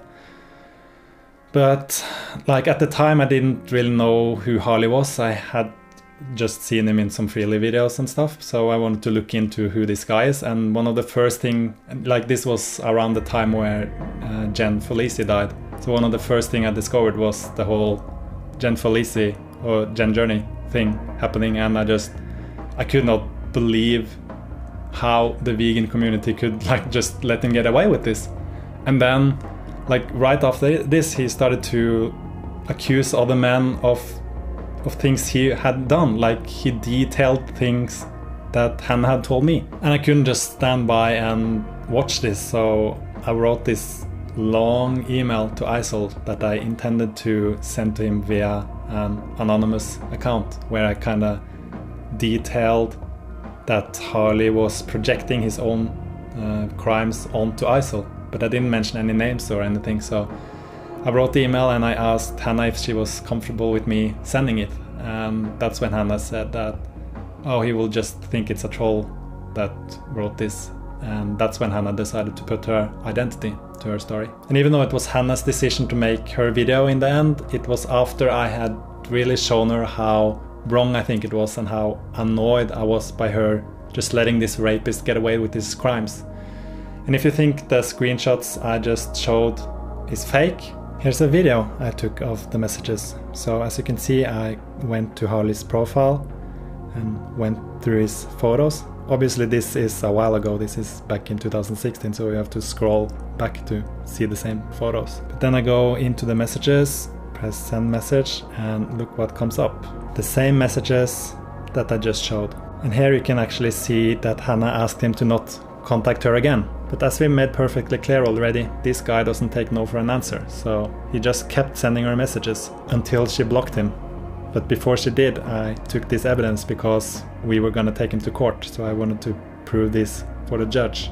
Now, if Harley's story was true, why does he believe Hannah has breast implants? Hannah's saying I raped her, this, that, and the other thing. We did this together, we did that. Hannah has implants. What? Like, where the fuck did that come from? Hannah has never had any kind of plastic surgery. So this is another thing that doesn't add up, and another thing where he exposes himself. He made a pretty massive mistake by making this claim that is so easily proven wrong. And Hannah could prove it, but as we've seen, Jennifer Felici proved that she had breast cancer, and she showed her breast on camera, and what did Harley do? He just made up even more lies about her. So if HC wants to continue these allegations that she was raped by me or sexually assaulted by me, then let's put it all out on the table. Now, first of all, Hannah didn't make any rape allegations in her initial video. And here you can see Harley, it's Harley that wants to put it all out on the table. And that's what we're doing here. And the only reason he said this was because he knew that Hannah couldn't do that back in 2016. And the only reason she can do it now is because she's been in therapy and she has worked through it and put the shame back where it belongs, on Harley. It's just what marketing's become now. You create lies and slander in the vegan community to sell a vegan ebook that you got help with from me and freely. So here he's trying to take credit for Hannah's work. Hannah wrote her ebook all on her own. The only thing Harley did was to like scroll through it and say, oh, it looks good. And he's projecting again. It's Harley who creates lies and slander to sell ebooks. All your top hitting YouTube videos are the ones I gave you tips on. The conversation gets way off track. And the people you met in Chiang Mai are from the festival that we created. They didn't create the festival. They hijacked it from someone else, a guy called Derek. And let's be real, it's not really a festival. It's a meetup at best. So, to summarize his video. We had sex. We had sex. And it was adult, consensual sex. So we had sex. It was all fun. It was all good. There was no pressure. HC had a good time. It was adult, consensual sex. There was no pressure. There was none of that at all. Consensual adult sex. When this was 100% consensual adult sex. He keeps saying there was no pressure over and over again. There was no pressure. There wasn't any pressure. No, there wasn't. Nah. When this was 100% consensual adult sex. Being very adamant, and he's looking the camera right in the eye, it was 100% adult, consensual sex, I promise you that. It's pretty eerie, the way he stares at the camera at times. And as we've already been through, we know he's staring at the camera because he's lying, he's overcompensating. Now, why is he repeating the same lies over and over and over and over again? It's a form of brainwashing. Remember, about 98% of thought is unconscious and beyond conscious control. So if you can use language to activate your worldview in somebody else, you have power. First, repetition. Right. Over and over and over. The language means something. It activates what's called a frame in your brain, which is part of a worldview. I have no cognitive ability to process that differently. You have to resist it all the time in order to stop it. But most people don't. Most of the population can't consciously resist all the time. Why? Because that's how brains work. If you have language that activates an idea which is physically there in your brain, every time it's activated, it gets stronger.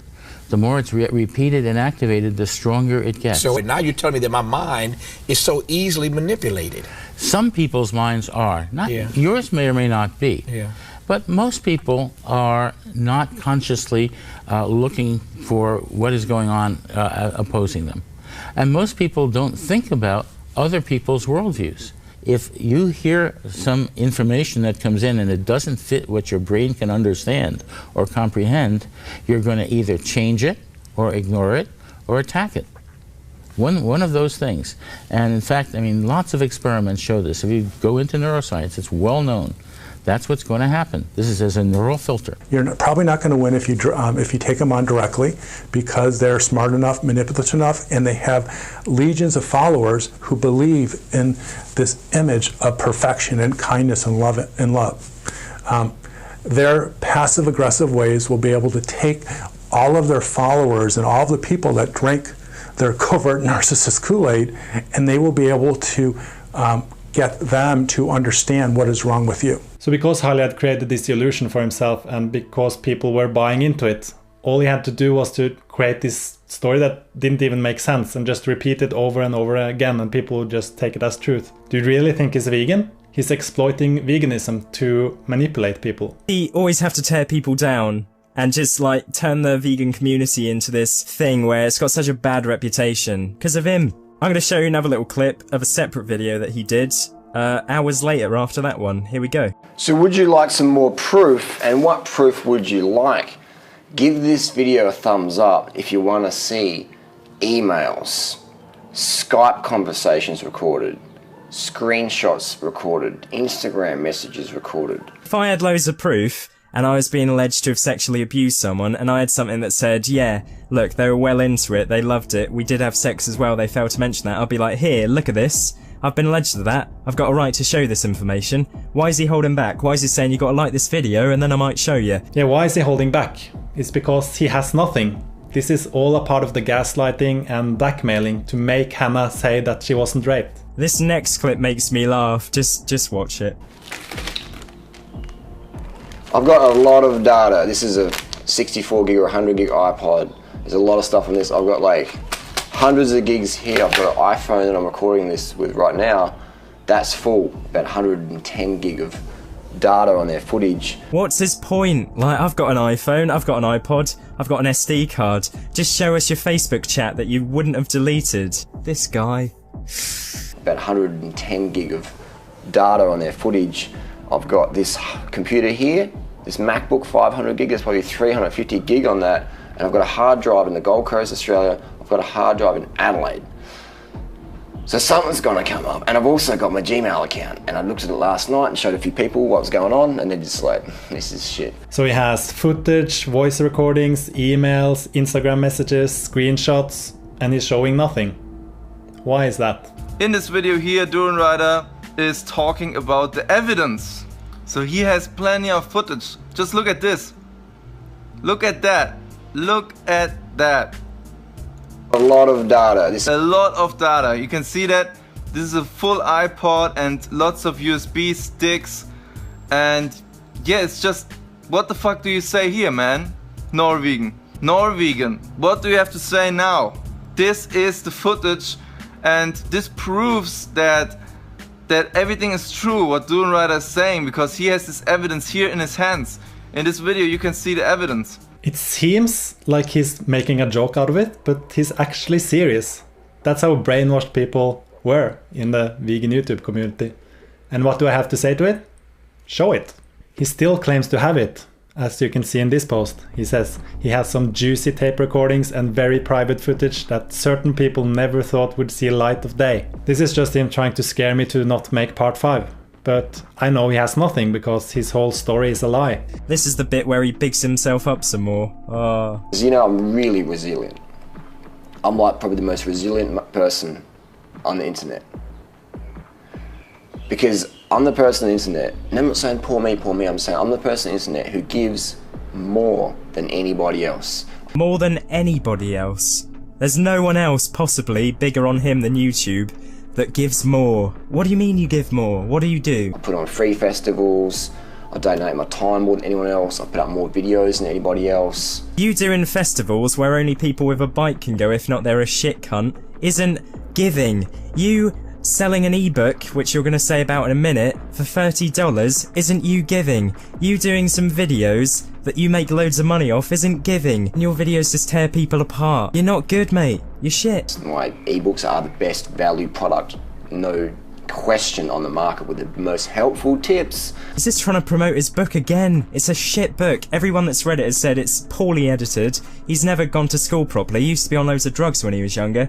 He's just a knob. Let's not forget that his whole ebook is plagiarized, as I proved in my frauds video. And here he is again promoting his own ebook, the exact thing he's accusing Hannah of doing. Another projection. Haters gonna hate no matter what I do. You know, like no matter what I say. The haters pretend they didn't hear that, and then because a hater has selective hearing.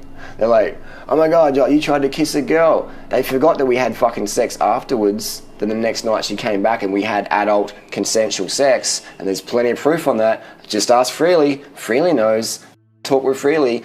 So he's being vague about the story, making it seem like something happened the first night and that Hannah came back the second night. But as we know, nothing happened the first night, as he confirmed himself in his first video. And then it tells people to ask Freely. We'll get back to what Freely says later in this video. I just had to do a jump cut because I said the person's name. You know who I'm talking about. So why doesn't he say her name? Is it because he knows he's slandering her and that Hannah can take him to court for this? But here's the thing, is these people, trying not to swear, These people are so fucked in the head, I swore, that they'd probably try and sue you or they're so money hungry. I mean, this person alleges that I molested her. Once again, I have to point out that Hannah didn't allege that he molested her. You can see how many times he brings up this lie. And then he says, oh, they probably tried to sue you, they're so money hungry, and no, it has nothing to do with money, it's because this is serious defamation. This girl's like 23, 25 or whatever. What about Josie? She's a teenager. And what about that 15-year-old? What did Freely say about that 15-year-old again? He told us to ask Freely, so what did Freely say? She said he would constantly stare at and do groundwork on young girls, even underage ones. He said that if we weren't together, he would fuck her if no one found out. She was 15. That's Freely who said that, and that's Harley admitting that he would rape someone if he could get away with it. A 15-year-old is underage, and underage girls can't consent by law. I'm sorry, but having adult consensual sex with a 23 or 25-year-old when you're on a holiday, when you're both single... It's not normal for someone in their 40s to sleep with teenagers and girls in their early 20s. And Hannah wasn't on a holiday. She was working in Chiang Mai. And when you're both, you know, consenting, that's not fucking pedophilia. She was not consenting. And who said anything about pedophilia? That's pretty concerning, as we've seen in this video, that he tends to bring up things that he has done, even when he's not alleged of it. And what it does by people using those things is it really disempowers the people who are legit victims of pedophilia, of sexual assault, of rape. And this is exactly what Harley did when he falsely accused all these other men of rape. Asking someone for a kiss and verbally saying, okay, you're sure, that's not sexual assault. You're right, it's not sexual assault, but that's not what she's saying. She's not saying that you asked her, can I give you a kiss? She's saying you just went for it. When the person comes back the next night, the same person got sexually assaulted by you asking if you want to kiss them, and then they kiss you back. And then she says, let's go to the bed, and then she strips off her clothes, and then you have sex. That's not sexual assault. That's not rape. That's consensual adult sex. Over and over and over again, the same lie. He brings it up over and over again. And here he says that she stripped off her clothes, but then again he's claiming that she has breast implants, which she doesn't have. So clearly there's something that doesn't add up here. And just because she's got regret or she's mega jealous of Freely's success and she wants to throw Freely under the bus by, why would you share personal information that Freely told you on a YouTube video? Now he's claiming this is about regret, but in his last video he claimed that Hannah had sent him emails complimenting him about the sex. So he's just all over the place now and jealous of Freely. Like, he makes no sense. But you'll probably sell some ebooks, you'll get some more subscribers, because that's all you care about. That's all she cares about, except for the fact that she removed her ebook and she also left her channel. So his reasons don't even make sense. He's just bringing up any reason he can think of, except for the actual reason. He now skips ahead to once again be derogatory to her character, even though he has no fucking harsh feelings towards her, doesn't want anyone to hate on her. He talks out of his arse. When you're interacting with somebody with narcissistic personality disorder, you will frequently feel invaded, you will frequently feel judged, and one of the favourite weapons is to judge you as being morally deficient, to attack you with a boundary-breaking judgment of something that you completely didn't consent to, and to act as though you are a false prophet, to act as though you had advertised yourself as this, but in reality you're this. All you care about is a bit of fame, a bit of money. You don't really care about the vegan message. You're not a real vegan. You're just probably in it for a bit of weight loss, in it for a bit of money. But it's not your core belief. This is Harley projecting again. He's the one that is in this for fame and money and weight loss. And he's the one that is not a real vegan. Veganism is not his core belief. Obviously, he's a rapist. And I think he's using this as a tactic. As you can see in this article called Sexual Harassment in the Animal Rights Movement, it says, women are told that if they speak out, they will be hurting the animals. In some cases, the victims are threatened with lawsuits or physical violence if they go public. And this is exactly what Harley has done. Threatened Hannah with lawsuits and physical violence. I've showed you the death threats already. And the only reason he got Hannah to his hotel room was because she wanted to help someone she thought was a vegan activist. Here's another post I found that says, grassroots activists are at risk too, especially new activists who are so excited to be making a difference. They presume that the men they are meeting in the movement, especially because there are fewer men than women, are trustworthy and caring. And Harley knows this, and he exploits that fact. He even says so himself. Because I'll tell you what, our community is very easy to exploit. So many trusting people, naive people, well-meaning people. You're not a real vegan. You're not eating meat, you're not wearing leather, you're not doing any of that, but you're a fake vegan because you disagree with me or you've called me out on something bad that I did. I'm going to destroy you now because I'm a narcissist. I never see you riding around town or going around town with a vegan shirt. I never see you really active. I never see you really donating your time. Again, the whole reason Harley managed to lure Hannah to his hotel room was because she was donating her time to help someone she thought was a vegan. And that whole shout-out deal is a shit deal. And Hannah has helped many other vegan YouTubers without asking anything in return. On top of that, Hannah's ebook was about helping people go vegan, and she worked on that ebook all on her own, didn't steal from anyone like Harley. For you, it's about money and fame, and that's unfortunate. But don't pretend it's more than that. She's not making any money probably with 7,000 subscribers. I make £5 a month. That's fuck all. You sell an ebook for $30 to your idiot clan that follows you, and you make stupid money from all your shit videos that you put out, you hypocrite.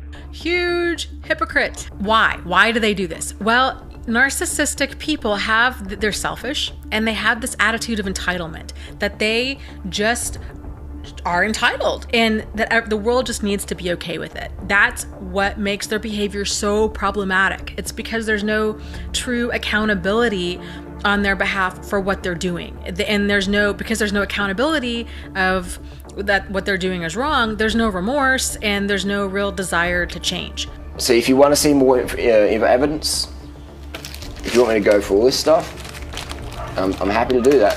Take a bit of time. We've got hard drives in Australia. I'm happy to fly back there, get them, whatever it takes to show people without question that we did have sex. Why would your conversations on Facebook or text or whatever be on an SD card, a hard drive, or a fucking iPod? It makes no sense. Exactly. Nothing in his story makes sense. But it doesn't have to, because rape culture. And she had no complaints. And even her friend, I got another email this morning from someone saying, yeah, Harley, I was there that night. This girl came back and her friends said a certain joke, and the girl who got assaulted laughed. And that was a close friend of hers. So she could read, if she came back crying, the good friend wouldn't have made the joke, okay? So according to his own story, Hannah both went home after midnight and during the early hours in the morning. What are the chances for her meeting several of her friends, having someone make this joke on her way home? The only person who saw Hannah when she went home was the friend who stayed at her apartment. And if Harley wants to take this to court, we can subpoena her and she can tell what state Hannah was in. It was all good. It was all good between us. There was nothing wrong at all. But this whole Dr. Evil thing come out, and this person thought, man, I might sell an extra 2 or 3 ebooks. Might get extra couple of hundred subscribers. Once again, she removed her ebook and left YouTube. If this was Hannah's goal, she could have made many response videos and have this back and forth thing that Harley wanted to have. And research shows this kind of coverage rots our brains. When we watch these kinds of he said, she said debates, we're less likely to think that we can figure out the truth. We get disillusioned, our brains check out. The mere repetition of rumors and falsehoods makes audiences more likely to see those things as credible. Kicking someone while they're down, spitting in the face of Freely, essentially, metaphorically. Spitting in Freely's face after all Freely has done for you. So Hannah is the one who spat Freely in the face, yet who was it that targeted multiple young females in the community right after he had broken up with Freely? What was it this person told Freely just a few weeks before the breakup again? Oh, this is it. I can't imagine my life without her. Talk about spitting someone in the face. And what is it that Freely has ever done for Hannah?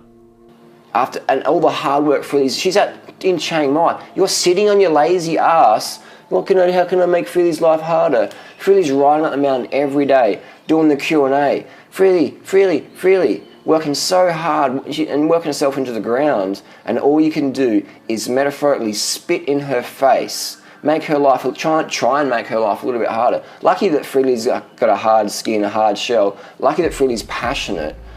And she's got a fire of passion that won't be put down by your spit of hate. You can tell that they had a lot of problems in the relationship at this point, because this is Harley not talking to the viewers or Hannah, this is him talking to Freely. So he can say later, oh, look at how I supported you and blah blah blah blah blah, and now you owe me, because that's how his brain works.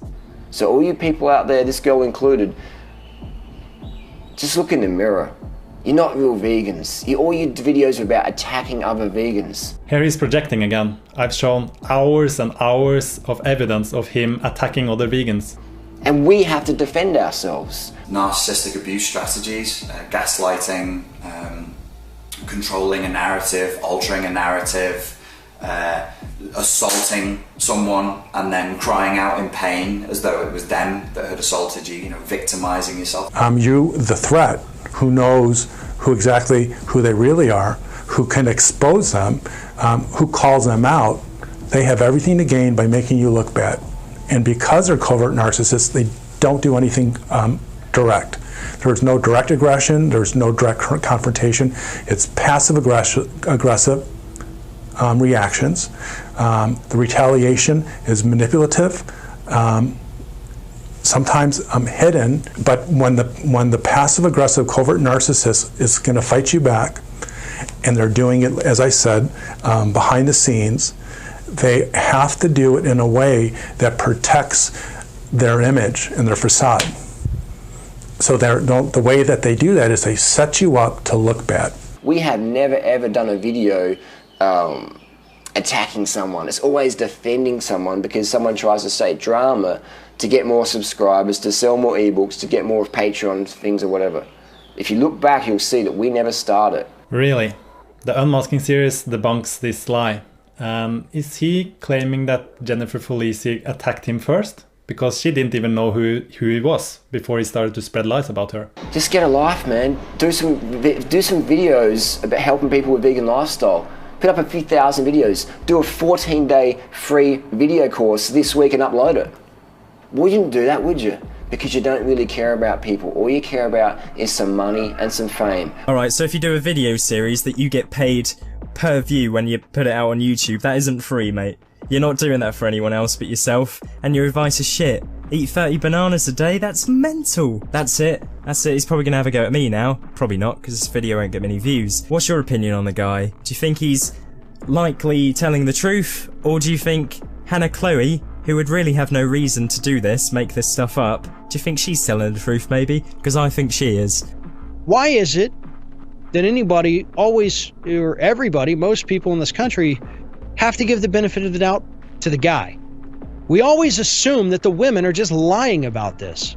They do not have anything to gain from this. Hannah had no reason to lie about this, and that's exactly why he's trying to make this about ebooks and subscribers and stuff. But as I already said, Hannah took down her ebook and left YouTube, so his argument doesn't even add up. And if Harley's story was true, who would want everyone to believe you're a victim just to sell ebooks? It doesn't make any sense.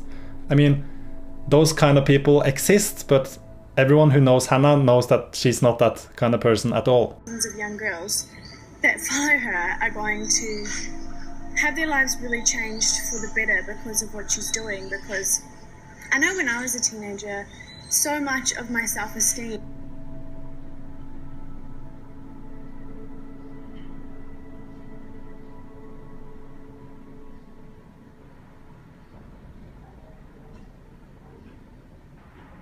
So this was the third video Harley made in response to Hannah's video, and I want you to take note of the date. This was the day before the assault.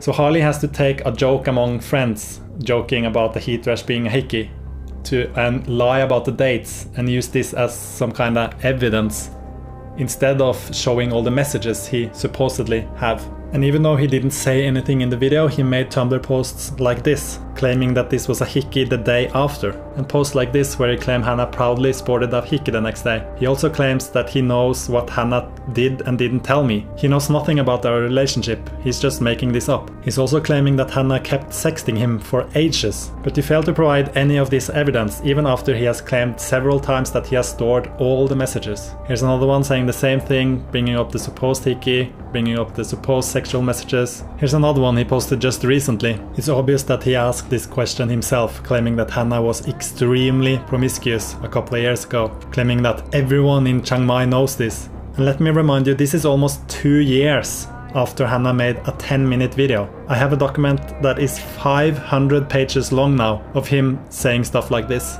He has no hatred towards her though. I'll post a link to the document in the description below so you can see for yourself how psycho this person is. Anyway, so here he says, the funniest was when she posted that video in Chiang Mai with the hickey and she told Hebo that it was a heat rash from her work uniform, lol. Then he claims 1. She never wore a uniform. 2. She didn't have a job that required a uniform. 3. It was a fucking hickey from one of the many lads who had a go. Just pure bullshit, constantly trying to publicly humiliate and shame her. Now if Hannah never wore a uniform and she didn't have a job that required a uniform, how does he explain this Facebook post posted September 18, 2015? This is a drawing by one of Hannah's students of Hannah in her uniform. Interesting. And look at that, the drawing resembles this photo of Hannah in her uniform. And here's further proof that Hannah had a job that required a uniform. You can pause the video and read it if you want. Now if Howley was telling the truth, why does he have to lie so much about the situation?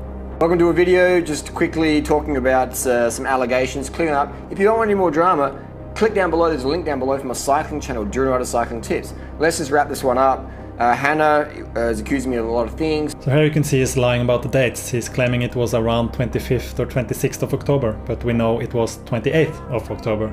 Now he's also suddenly saying her name. And this was after he had forced Hannah to say publicly that she wasn't raped. So now he feels like he's back in control again. So now he can say her name. I'm just unsure because in end of October, when we had consensual adult sex, the end of October 2015, if she was so offended, why on December 20th would she put me in a video? I'm not sure. Why is that? Yeah, why is that? He knows exactly why. The cluster B personality disorders, narcissism, histrionic, antisocial personality disorder and borderline personality disorders are marked by a codependent neurotic need to feed off the reactions of other people. The reactions they're feeding off may be terror. And this brings us back to the intro of this video. Any kind of denial of the narcissist's omnipotence, any denial of their grandiose vision of themselves, any denial of the narrative of their idealized false self, that sweaty, corrupted mask they insist on wearing, will cause narcissistic injury and a great deal of anger and distress and a good deal of stirring up of emotion. Sometimes it doesn't even require a direct opposition of the individual's self-perception. It doesn't even require that you actually say, no, you're not special. Sometimes you don't need to oppose them. Sometimes all you need to do is withdraw your special attention and fawning, enabling, sort of pandering, kid-gloving of that individual. If you just withdraw all that sugar-coated shit that you're firing at them, that can send them into a spiral of anxiety and confusion and insecurity, provocation, jealousy, rage, nastiness. They get vindictive, they get snappy, just because you're not giving them the special ego strokey that they need. Can you imagine what he would have done if Hannah didn't include his name among all these other vegans in her video? Look at what he has done after Hannah opposed him. Could you imagine if I'm going through the world and I need others, they must treat me in the way that I demand, or they must do certain things for me, god damn it, and I punish them when they don't, or I sulk when they don't, or I become enraged when they don't. Just look at it objectively, like a third person point of view. How do I sound? Pretty fucking crazy and unreasonable, right? So that's one of the reasons. Another reason is that you have to remember that this was back in 2015 and Harley still had this whole public image that he was this great leader and vegan activist, and people believed in this image. Can you imagine Hannah making a video about vegan activism and not include his name? What kind of questions that would bring up? You have to remember that Hannah never wanted anyone to know about this. A third reason is that she was also diagnosed with PTSD, and as I said earlier in this video, she had kind of just suppressed what had happened to her. PTSD, or post-traumatic stress disorder, is a condition where a traumatic event or a series of traumatic events causes you to have difficulty processing what has occurred. And if you don't believe that rape victims can block out what has happened to them, I recommend watching The Keepers on Netflix. Here's an iPhone, we're just scrolling through here. This is not Photoshop, this is legit, you can't fake this. This is a picture that I helped Hannah put up. He helped Hannah put up. Take note of what he said there. Yeah, this is November 2015. Depends on where country you're in, what date you'll see it. Maybe October, late October, or different time zones, 24-hour differences. So it might be October 31st, 30th, depending on where you're at. So the potluck was on the 26th, and the first evening was on the 27th. The second evening was on the 28th, and on the 29th he left the country. And then look at this Tumblr post that was posted the 30th. What a coincidence. Someone asks about Hannah. Who can this someone be? And then you have Harley saying that he was only talking with Hannah the other night. And just to prove that this was posted on the 30th, here I've gone into the page source, and here you can see date published, 30th of October 2015. This is important to know because this is him blackmailing Hannah to do something he told her to do. Now when you just see this Tumblr post, you can't see that it's blackmail, but that's just because you don't know all the details. So let me tell you all the details. After Harley raped Hannah, he told her to post a photo of her body and tag him and Freely. This is a picture that I helped Hannah put up. And if she didn't do this, he would do exactly what he has done here that I've showed you. Tell everyone she's like promiscuous and have slept with everyone in Chiang Mai and all this bullshit. And when Hannah didn't post this photo, that's when he posted this Tumblr post. They might make thinly veiled threats, something where if somebody else were to see them, like through text messages, that it wouldn't necessarily register as a threat. This is him pressuring her to do as he has told her to do. Right, so he's wrote this, right? Because what he does is he gets a situation in his life he doesn't like, and then magically some random person happens to ask him a question about this. This whole situation was about Harley getting back at Freely after Freely dumped him. That's why he wanted to sleep with all these girls, to just get back at Freely. And when this expectation was not met, when the girl said no, he just forced himself on them anyway, because they have to fit in his reality. This is how sick this person is, and this is why I created the whole Unmasking series, so people can understand that he's a narcissist and that he's like psychologically damaged. So basically you tap on that, and Hannah's tagged me on her breast, and she's tagged Freely as well. So I'm not sure why she's tagged Freely. He's not sure why she has tagged Freely. Now, here's my question. How could Harley possibly know that he was tagged in this photo that was posted like 8 months ago? In this Tumblr post, he's saying that he has turned all notifications off. And this is just a couple of days after. This is just a couple of days after she alleges that I preyed on her or whatever she's alleging. So let us know down below, what do you think of this? Is this the behavior of someone who was sexually assaulted or exploited? That they would put up a post in their lingerie, sports clothing, etc. a few days afterwards, and then they would tag their alleged attacker, social media tag Durianrider. It's a couple of days afterwards. It's a couple of days after she came back from the second night, back to my hotel room. Alright? And why would you tag...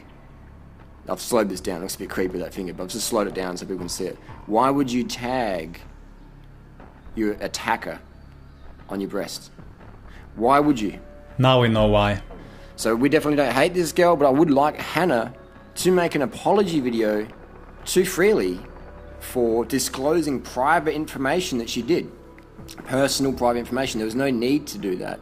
If you uncover it and you bring it to light, especially in public, they have everything to gain by making you look bad, making you look irrational, by making you look mentally ill, or just to intimidate you and berate you until you actually recoil and admit to them that you were wrong. They have too much to lose not to discredit you and turn it around back to you. Freely's been through enough. She works hard enough. She doesn't need this sort of crap. If Hannah wants to sell ebooks, then there's better ways to do it than tagging your alleged attacker on your breasts. So now the photo he helped her put up is also about selling ebooks. And then he shows this email, and we know this email is from Tanner because he also showed it on his Tumblr, as we can see here. And also notice the question. This is obviously him again talking to himself, claiming to be an insider that can confirm that Hannah and Jason Piscino had a casual thing going on during the time. But as I proved in the Destroying the Crazy video, there's no way they could have a thing going on during the time because they were across the world from each other. So there's some inconsistencies with this email. Tanner said that this joke was made the day after, but Harley just said that the joke was made the night of the incident. So that doesn't really add up. And also, Michelle is not the kind of person that would make that kind of joke, according to Hannah. Tanner also says, by the way, nothing ended up happening between Hannah and I. Like there was something going on.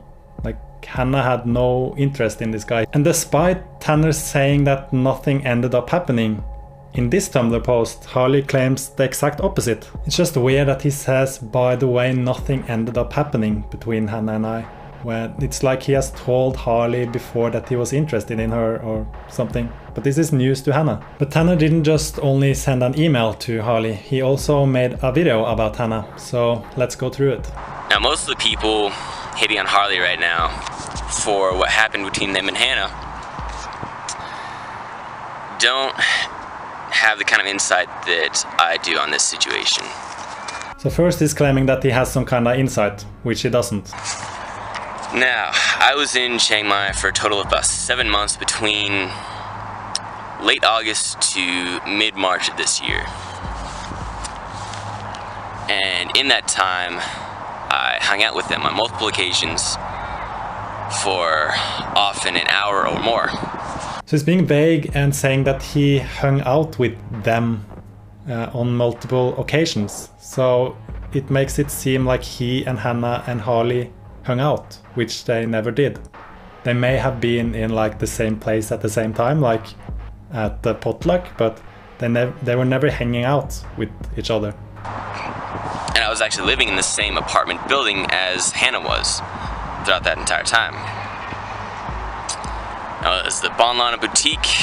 So here he's revealing where Hannah lived while she was getting death threats from people. Like this person that says, I hope you die, and the same person sending her a message on Facebook too. Whether it's an actual person or just one of Harley's troll accounts, I don't know. And here you can see one of Hannah's friends informing her that he just revealed their residence. And here you can see Hannah telling her friend that she's actually going to leave Chiang Mai. She just didn't feel safe there anymore and she felt so sick and she got suicidal. And it's just pure coincidence that I happened to work with suicidal people. Like I was so scared of waking up and finding Hannah dead that I barely slept during the time and I just completely lost my appetite. I actually lost 15 kilos during this time. Like she was living in Chiang Mai, she was studying there and she had to like quit school, had to leave. And if I didn't have this experience, the outcome of this whole situation could have been disastrous. In a video that Harley recently made about this, he talked about the guy that emailed him with a joke that somebody made that I saw, and that was me. I sent him that email. Don't remember it precisely, but either Hannah was leaving or had just gotten back, and Michelle from Fruit for Jam, I think her channel name is, who was also living in that apartment building, made a joke about Hannah getting a bike pump from Harley. A pump. And funny thing is, it turned out to actually be true. So we can't remember precisely. As I just said, it's very unlikely that Michelle made this kind of joke, but he's making it out that he learned about the bike pump from this supposed joke. Why doesn't he tell about the fact that he was there when Harley pressured Hannah with the pump in front of him? Why doesn't he tell about that? Or that Hannah was reluctant when he brought up that pump? Like the mental gymnastics that's going on. That's why it's so dangerous to go up against Harley, because he has these followers with, like, they don't even have critical thought. They just buy into whatever he says. Anyway, so I was on the ground in Chiang Mai while this was going on, and the days around that period of time and leading up to it. Many people were in Chiang Mai during that time. That doesn't mean they have any insight to the situation. They were very flirtatious around each other. Here he's basically just repeating Harley's lies. It almost seems like he was instructed by Harley to make this video. And as we've seen in part 3 of the unmasking, we know that Harley instructs his followers to make certain videos about people. Now this is only a theory, but because he sent this email saying that, by the way, nothing ended up happening between Hannah and I, it seems like he was interested in Hannah and that Hannah wasn't interested in him. And this is kinda his way of taking revenge on Hannah. Like, these people are insane. And I had known from another source that told me that Harley and Freely had taken a break in their relationship. So I thought something was gonna go on between the two of them, which it did, of course, as we now know. As we now know, it didn't. He's just flat out spreading lies. And even after this time, they were still sitting next to each other in the restaurants, at least in the situation we saw, because it was the day that Harley and Emmy went out to make that video. First of all, this was before the rape, and Hannah didn't sit next to Harley. Harley sat next to one of Hannah's friends, and witnesses can confirm this. And Tanner wasn't even there, so what would he know? While Harley and Hannah, they were sitting across from each other on the table, and this was after they had their little interaction. He just said that they sat next to each other, and now he's saying that they sat across each other. And this was not after their interaction. Tanner wasn't there, as I said. He came afterwards, and he was waiting outside of the restaurant. And Hannah was laughing. Harley'd say something, I don't know what he's saying, and Hannah'd be laughing her ass off. That's not the behavior of somebody who's been sexually assaulted or is receiving unwanted advances. Simply not. This is why I think he's instructed by the narc to make this video, because he's telling a story without even having been there. And as I said, witnesses can confirm this. And this was before the rape. So what if she laughed about the joke? That doesn't prove anything. Watch out, girls. If you laugh about something a guy says and then you get raped afterwards, you wanted it. This is pure victim blaming. Everybody has this idea of what a dangerous and destructive person looks like and how they behave. And by and large, people are wrong, right? Who saw Bill Cosby coming? Like, everybody thought he was America's dad, he was the greatest guy. No, he's a total predator. But people had a really hard time believing that, because it's like doesn't act like a predator, he doesn't look like a predator. I mean, he wears those like Bill Cosby sweaters, right? That, predators don't wear like long dark trench coats and hang out in alleyways. If they were that obvious to spot, then none of us would be victims of them, right? Because there's obvious. It's the predators that come off as like wolves in sheep's clothing that are really hard for us to spot. If you're in my community, you always feel safe. When is it ever wrong for two consenting adults who have mutual attraction for each other to have sex together? This literally has nothing to do with the situation. And we have to remember that Harley was in a position that he could destroy Hannah if she spoke up. And he has proven that he's willing to do that when she spoke up. And we have to remember also that Harley claimed that he was this teacher in the community who protected the girls in it. I'm the school teacher. This Road to 4 Bike Fest in Chiang Mai is my little school group. A lot of them, it's the same, that, people have their guard go down, especially if a person is the same faith as us, right? So we tend to think, especially if this person's a pastor or a minister or a youth leader, we think, wow, this person is a very solid, good, moral and ethical person. But with narcissists, their actions and their words don't match up. So they could be a minister and then they could be, molesting children.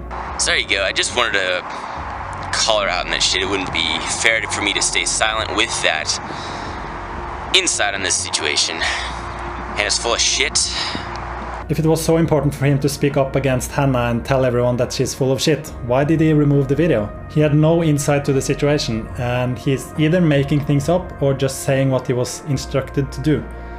And the only reason I know that he removed the video was because I was gonna go back and take a screenshot of the comment section, because he and Harley had this I don't remember exactly what they said, but it was like this bros before hoes kind of sentiment.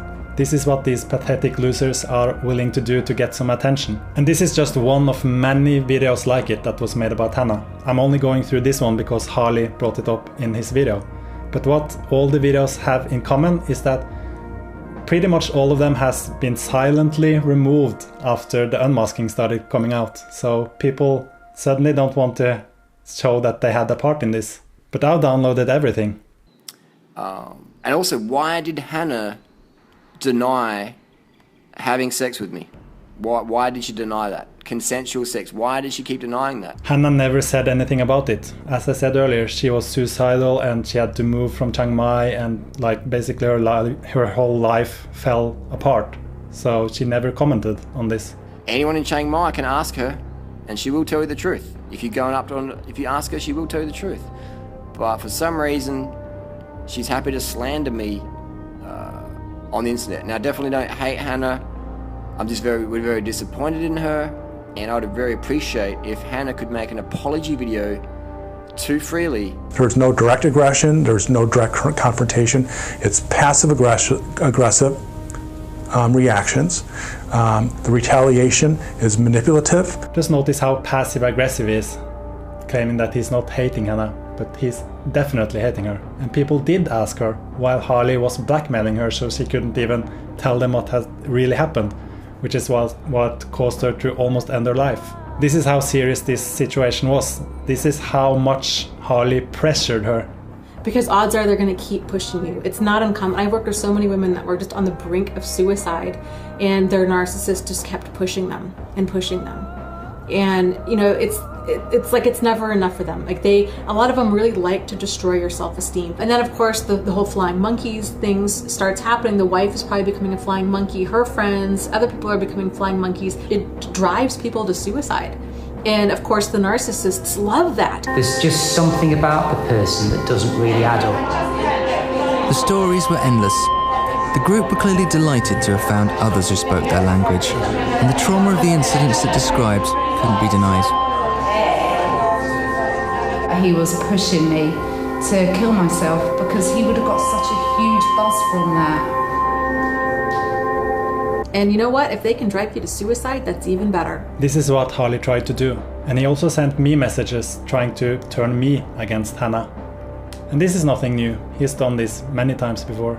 He would do anything to like prove his point. So Durianrider was sending Jason some threats on Instagram on if we see you in Thailand, you better watch out. Like, I'm not preaching violence, of course you don't, but my followers are very loyal, and if they see you, like, watch your back, something like that. They might make thinly veiled threats. So it might be something like, you know, I really hope you get home okay tonight.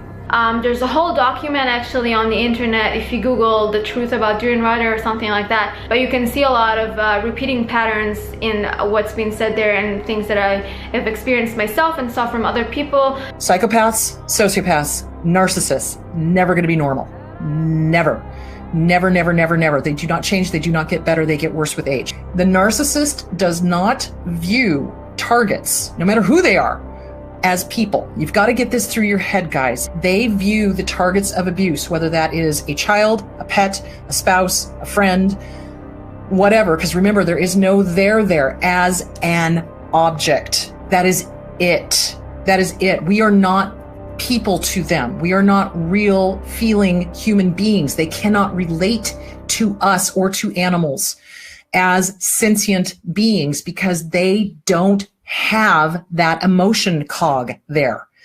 There is no there. I cannot say that enough. And that is what makes them dangerous. And so when you are dealing with a sexual predator, they never want you to forget them. It's an ego thing. It's absolutely an ego thing. And it will color your sexual encounters from there on out until you get that handled and dealt with and worked through and put the anger and the shame back onto the abuser. So that's why they do that, is because they want you to never forget them. That's one of the best ways to keep them up here forever. It's evil. To understand malignant narcissists, you have to understand what is a sociopath Or what is someone with an antisocial personality disorder? Simply, this is a person that has no empathy, who can commit crimes, both white-collar crimes, violence, sexual crimes. And a little bit of choking, she likes that. Any type of crime without having remorse or empathy. They do this as a means to control you from the grave. They do this as a means to continue to have them in your head forever and ever. Amen. And especially with sexuality. Sexuality is hugely important. It is a huge part of our lives. We are human beings. This is part of who we are. This is how we feel. This is how we express love. This is how we express desire. This is how we express ourselves. It's an expression of who we are. And so what better way to never make us ever forget them than to force us into having sex with them. It's messed up, and it happens more often than you would even suspect. And that's what narcissists do, is that they demand absolute obeying to their every whim, their every demand, their every this, their every that. I'd like to give you an updated test for narcissism. Simply tell the person no. Most of the time they actually expect obedience. They actually expect you to do as you're told. What they will do is they will use the authoritarian, the authoritative thing, and try to make it so that their word is law. You have to obey them. Narcissism, it is so varied in its presentation. You can be the devious, hurtful, malignant narcissist that I've talked about in my videos, where you rise to power and you trap people by your power and hurt, murder, rape, pillage because of your narcissistic need to be in power. You can be the covert narcissist who on the outside acts altruistic, kind, loving, and giving, but behind the scenes there are deeper motives to conquer, to take, to steal, and to make everything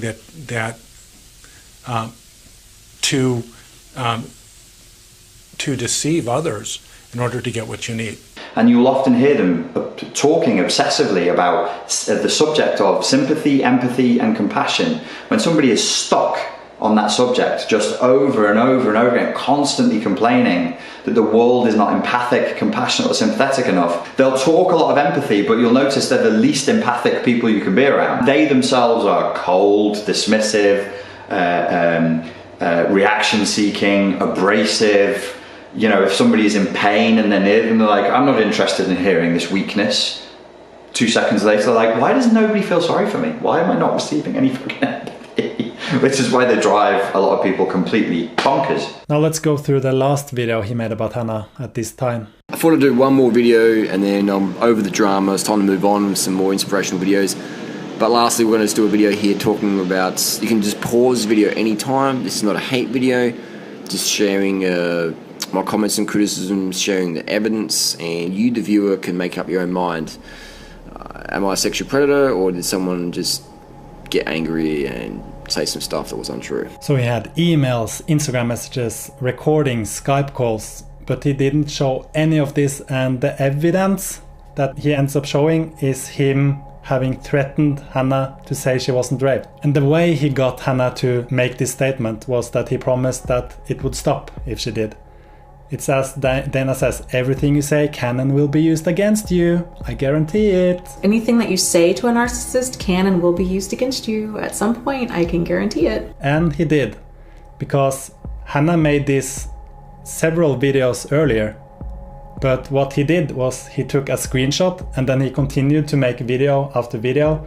So it's clear that he didn't just want to clear his name. He wanted to try to destroy Hannah. And then when he continued to make videos, Hannah obviously removed this comment again because he didn't stop. And then he brings up this comment. And here you can see a message of Hannah sending me a screenshot of what Harley told her. And you can see that Hannah just said she just wanted to stop already. Now let's talk a little bit about false confessions. Dr. Melissa Rusano is an expert in investigative research, including the process of interrogation and confession. Confessing is the worst thing to do, right? Like, that's what you need to avoid at all costs. Yes, when you're not in the situation of being convinced that it's actually your best option. But that's kind of what I want to do today. I want to see how easy it is to get a false confession from someone. How do I do that? One way is minimization techniques. You've got to get them to believe that their best option out of this situation to make this end is to confess. He promised that it would stop. There are other techniques as well, like maximization. Right? Okay. So they have to believe that if they don't confess, things are going to be worse, that the punishment will likely be more severe, and so their best option in the moment is to confess to you.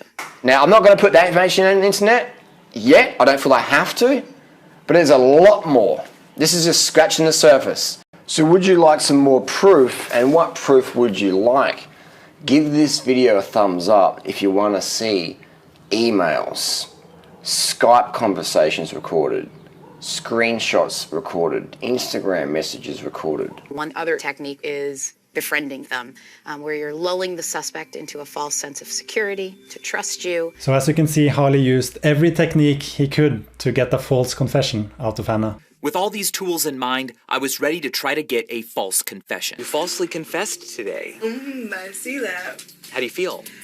I feel mad at myself because I'm usually the one who, like, just sticks to what, is right. Or I try to, at least. So what happened today? It was just scary, I guess, because it's an environment I've never been in before, and then just, like, all the pressure. It was just like, well, I guess I should just sign it and say that I did it. Despite knowing she was innocent and knowing that she was admitting to breaching a contract, Deja signed a confession. How easy it is to get someone to confess to something without even punching them or waterboarding them. It's messed up, actually. Isn't it? It's really crazy. So listen to what the girl said. She said it was an environment she had never been in. It was scary. It was all the pressure. And you have to remember, this situation is nothing like the situation Hannah was in. Hannah's life was being destroyed. Holy. All right, Daniel, I will be right back. Do you need anything? No. Water? Okay. I'll try and be quick. Witnessing the interrogation was instructive, but frightening. I was eager to hear from Daniel just why he went from strongly resisting to agreeing to sign a false confession. So first of all, I want to tell you you're not in any sort of trouble. Okay. You're in no trouble, and you were never in any trouble. Yeah. In fact, we are studying interrogation and false confession techniques. Oh shit. Sorry, excuse my French. Scared the hell out of me. Sorry about that. Take a seat. It really freaked me out because I'm like, I didn't do anything wrong. Like, as you probably saw, I was basically ready to walk out. I don't know, the whole thing kind of I started getting really angry, honestly. I bet. She's such a nice person. Yeah. You signed a letter saying that you admitted to cheating. I know you didn't. You knew you didn't.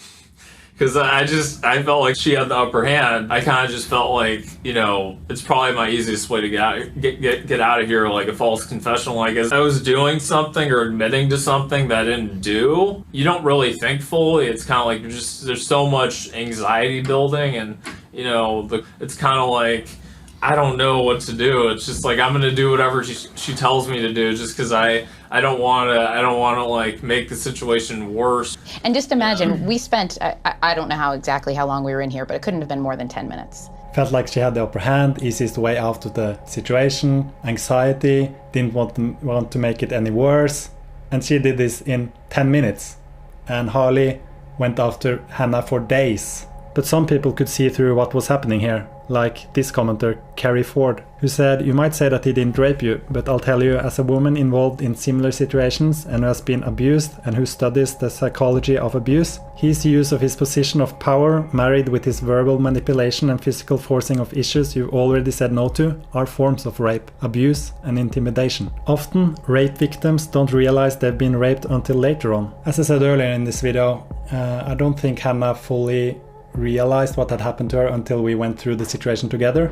But at this point she did know. It was just that she felt this was the easiest way out, and that's why she said it. She also had people trying to get into her Facebook at this time, and by people I mean one certain person. Again, this is nothing new. However, several people have tried to hack my Facebook account Probably to post that type of thing, take a screenshot and then delete it. I'm pretty sure this was Harley trying to get into Hannah's Facebook so he could post from her account. And he has shown that he's even willing to create fake Facebook accounts to fabricate evidence, as he has done with Freely. Here you can see his Tumblr posting a made-up conversation between the two. Here you can see Freely posting a link to the fake profile. And here you can see the fake profile. It looks like it's Freely's profile, but you can see it only has one friend, Harley. So this is what he's willing to do to make people believe his stories. Actually fabricating fake evidence. The reason I'm showing you this is because it would not surprise me if he did this to Hannah after part 5. As Hannah said, he is willing to do anything to make people believe him. But if you go through the rest of Hannah's message, you can see that she's saying that he's arguing against allegations that have never been made. The video is full of lies, threats, and is completely unjustified. The whole issue began when Harley said publicly that other men's behavior of inviting young women to their place in order to ask them for sex was sexually predatory. He was the one who labeled that behavior as sexually predatory,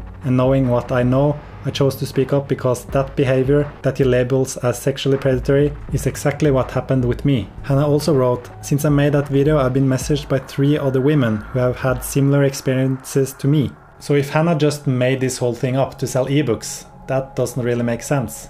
And I'll go through the messages she received later on. Let's have a look. So I got an email from Freely Banana Girl, just to let you know that I didn't Photoshop it, blah, blah, blah, blah. Again, this is all on Freely's account. If you want to put $100,000 on it that I'm lying, we'll put $100,000 on the table. We'll do a live. You can fly over and we'll show it to you on the laptop from Freely's account. So pause the video anytime if we're going too fast for you. Just pause the video anytime if you're going too fast. And again, don't hate this person. Disappointed, but this is definitely not hate. This is just more to clear my name, clear the air, so us in the vegan community can decide who was lying, who was being a bit suspect, and who was actually telling the truth. As Freely wanted to get involved in the situation, we're gonna get Freely involved later in this video. Now let's go through the messages between Hannah and Freely. First you can see Freely said she got a strange Tumblr comment. Now, who do you think sent that strange Tumblr comment? As you can see in Hannah's comment, she says this was kept extremely private. And as I said earlier, this situation was all about Harley getting back at Freely. So Hannah tells Freely that something happened, and we know that something happened. And then we can see that Hannah says she's really sorry. Now, why would Hannah say she's really sorry if she got raped? It's called cognitive dissonance, and we would much rather blame ourselves than to really let in that true information that it is the abuser, because it's too frightening. It's too scary. There's too much cognitive dissonance going on. It causes massive amounts of confusion in the brain because we're connecting the abuser to whatever the original trauma was. It's too scary to confront that because now we have to go back and deal with this. Remember I said that Hannah was diagnosed with PTSD? I'm gonna get more into that later, and that's when you're really gonna understand how evil Harley is. But now let's just go through this first.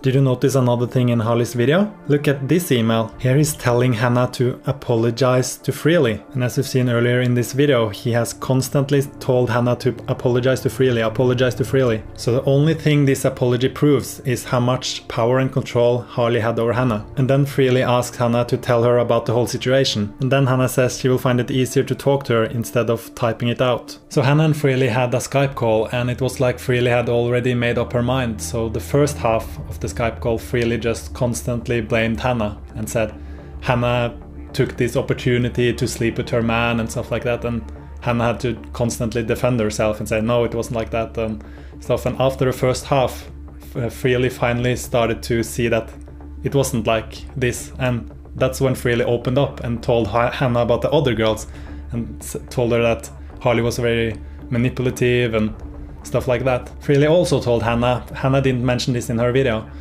but Freely told Hannah that she had to threaten Harley to call the police on him to get him to listen. Hannah also had 2 friends over during the Skype call that can confirm everything that was said there, and Freely knows this. Now, Harley said he had Skype calls, but there was only one Skype call, and that was the Skype call between Freely and Hannah.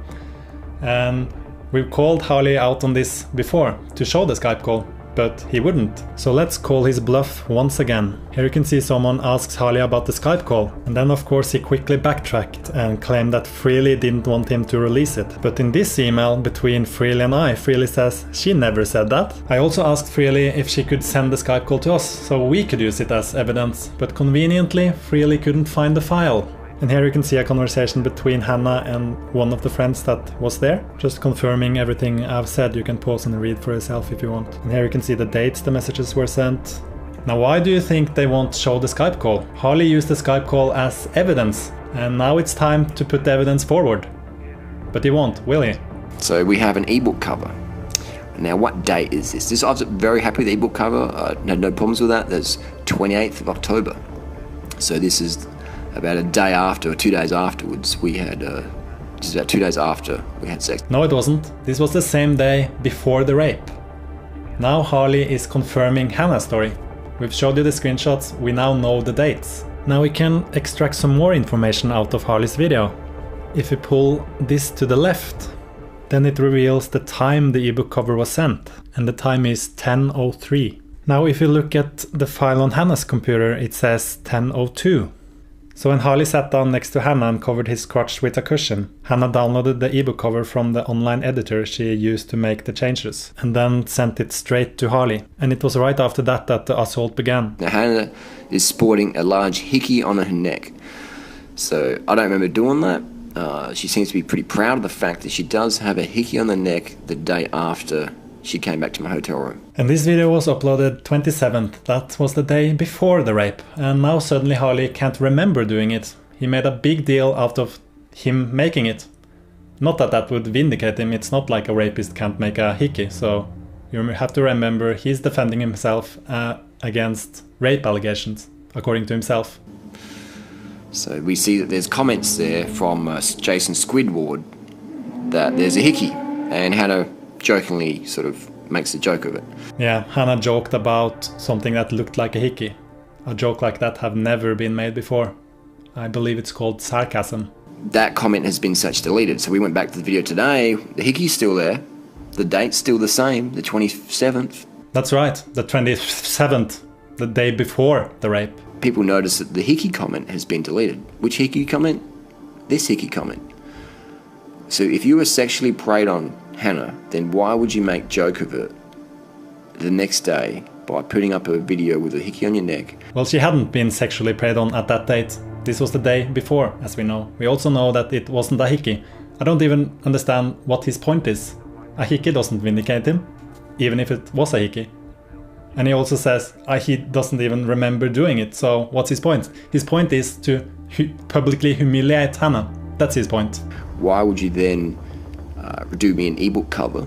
The ebook cover was made before the rape. Why would you then continually email me or send me messages on Instagram? Yeah, why would she? Look at what he's doing when she stopped playing along with his sick games. Now I won't show all the emails or all Instagrams, but let's just have a look at a couple of the emails. And we were pretty chummy, we were pretty friendly. This is sort of not the conversations you'd have with someone who's raped you or sexually assaulted you, would you? Really? You wouldn't play along with someone's sick games if you knew that the person would try to destroy your life if you didn't? And as Harley proves himself, he is willing to try to destroy you if you don't do as he wants. Look at all the videos I made. I showed you the lengths Harley has gone to try to make me fall in line. He has doxed my mom, he has contacted my teenage sister, he's contacted old friends of mine, he's sent death threats, he's threatened me with lawsuits. And they force you to be what they need you to be. So if I'm the narcissist and I'm talking to you, your personal history, your likes, your needs, your wants, your hopes, your dreams, your vulnerabilities, your emotions, they don't mean anything because you're just a prop on the stage of my play. And if you ever infringe on my awesomeness, then I'm going to come after you and I'm going to punish you.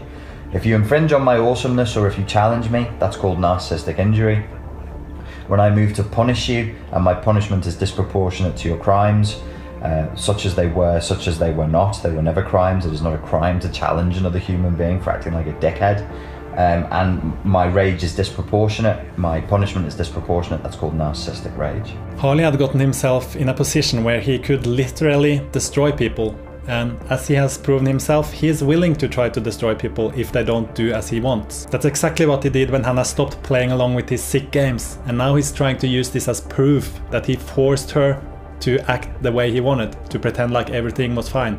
I'm going to stop talking now, and you can pause the video anytime. So he shows a bunch of emails that don't prove anything. Why won't he show the other emails? The ones where Hannah supposedly complimented him about the sex and that she was flirting and sexting him and all this. Why won't he show that? Here you can see that he's telling me that he has these emails. Show them. Here's another email he sent, bringing up emails, audio recordings and personal messages. Show them. It's just talk, talk, talk. His bluff has been called. He even claims that he has a recording of Hannah saying she has boob implants. Now, as I've said before, Hannah has never had any kind of plastic surgery, so this recording is sure gonna be interesting to listen to. Here's another one where he claims he has audio and email proof. And as I've proved before, he's willing to make fake accounts to get people to believe his lies. Here's a comment that was left on a re-upload of Hannah's video, and an account that appears to be Hannah say, "I can't believe how stupid I was to make such a video. I'm sorry to all my viewers and supporters whom I've let down." But then you can see Hannah's actual account replying underneath, saying, "The above account you replied to isn't me." If you hover over the name, you can see that this isn't Hannah's real account. You know, taken out of context and like, we're doing it as like grooming girls, whatever. If you want to say that shit, then show me the receipts. I think he just gave me permission to show the receipts. Here we go. So here's a message Hannah got the day after her video, saying that she watched Hannah's video and that she's so proud of her. She also said that she wants to talk about her experience with Harley. Now that is one hell of a coincidence. Remember, according to Harley, Hannah was just creating a lie to sell ebooks. So how does this message fit into Harley's story?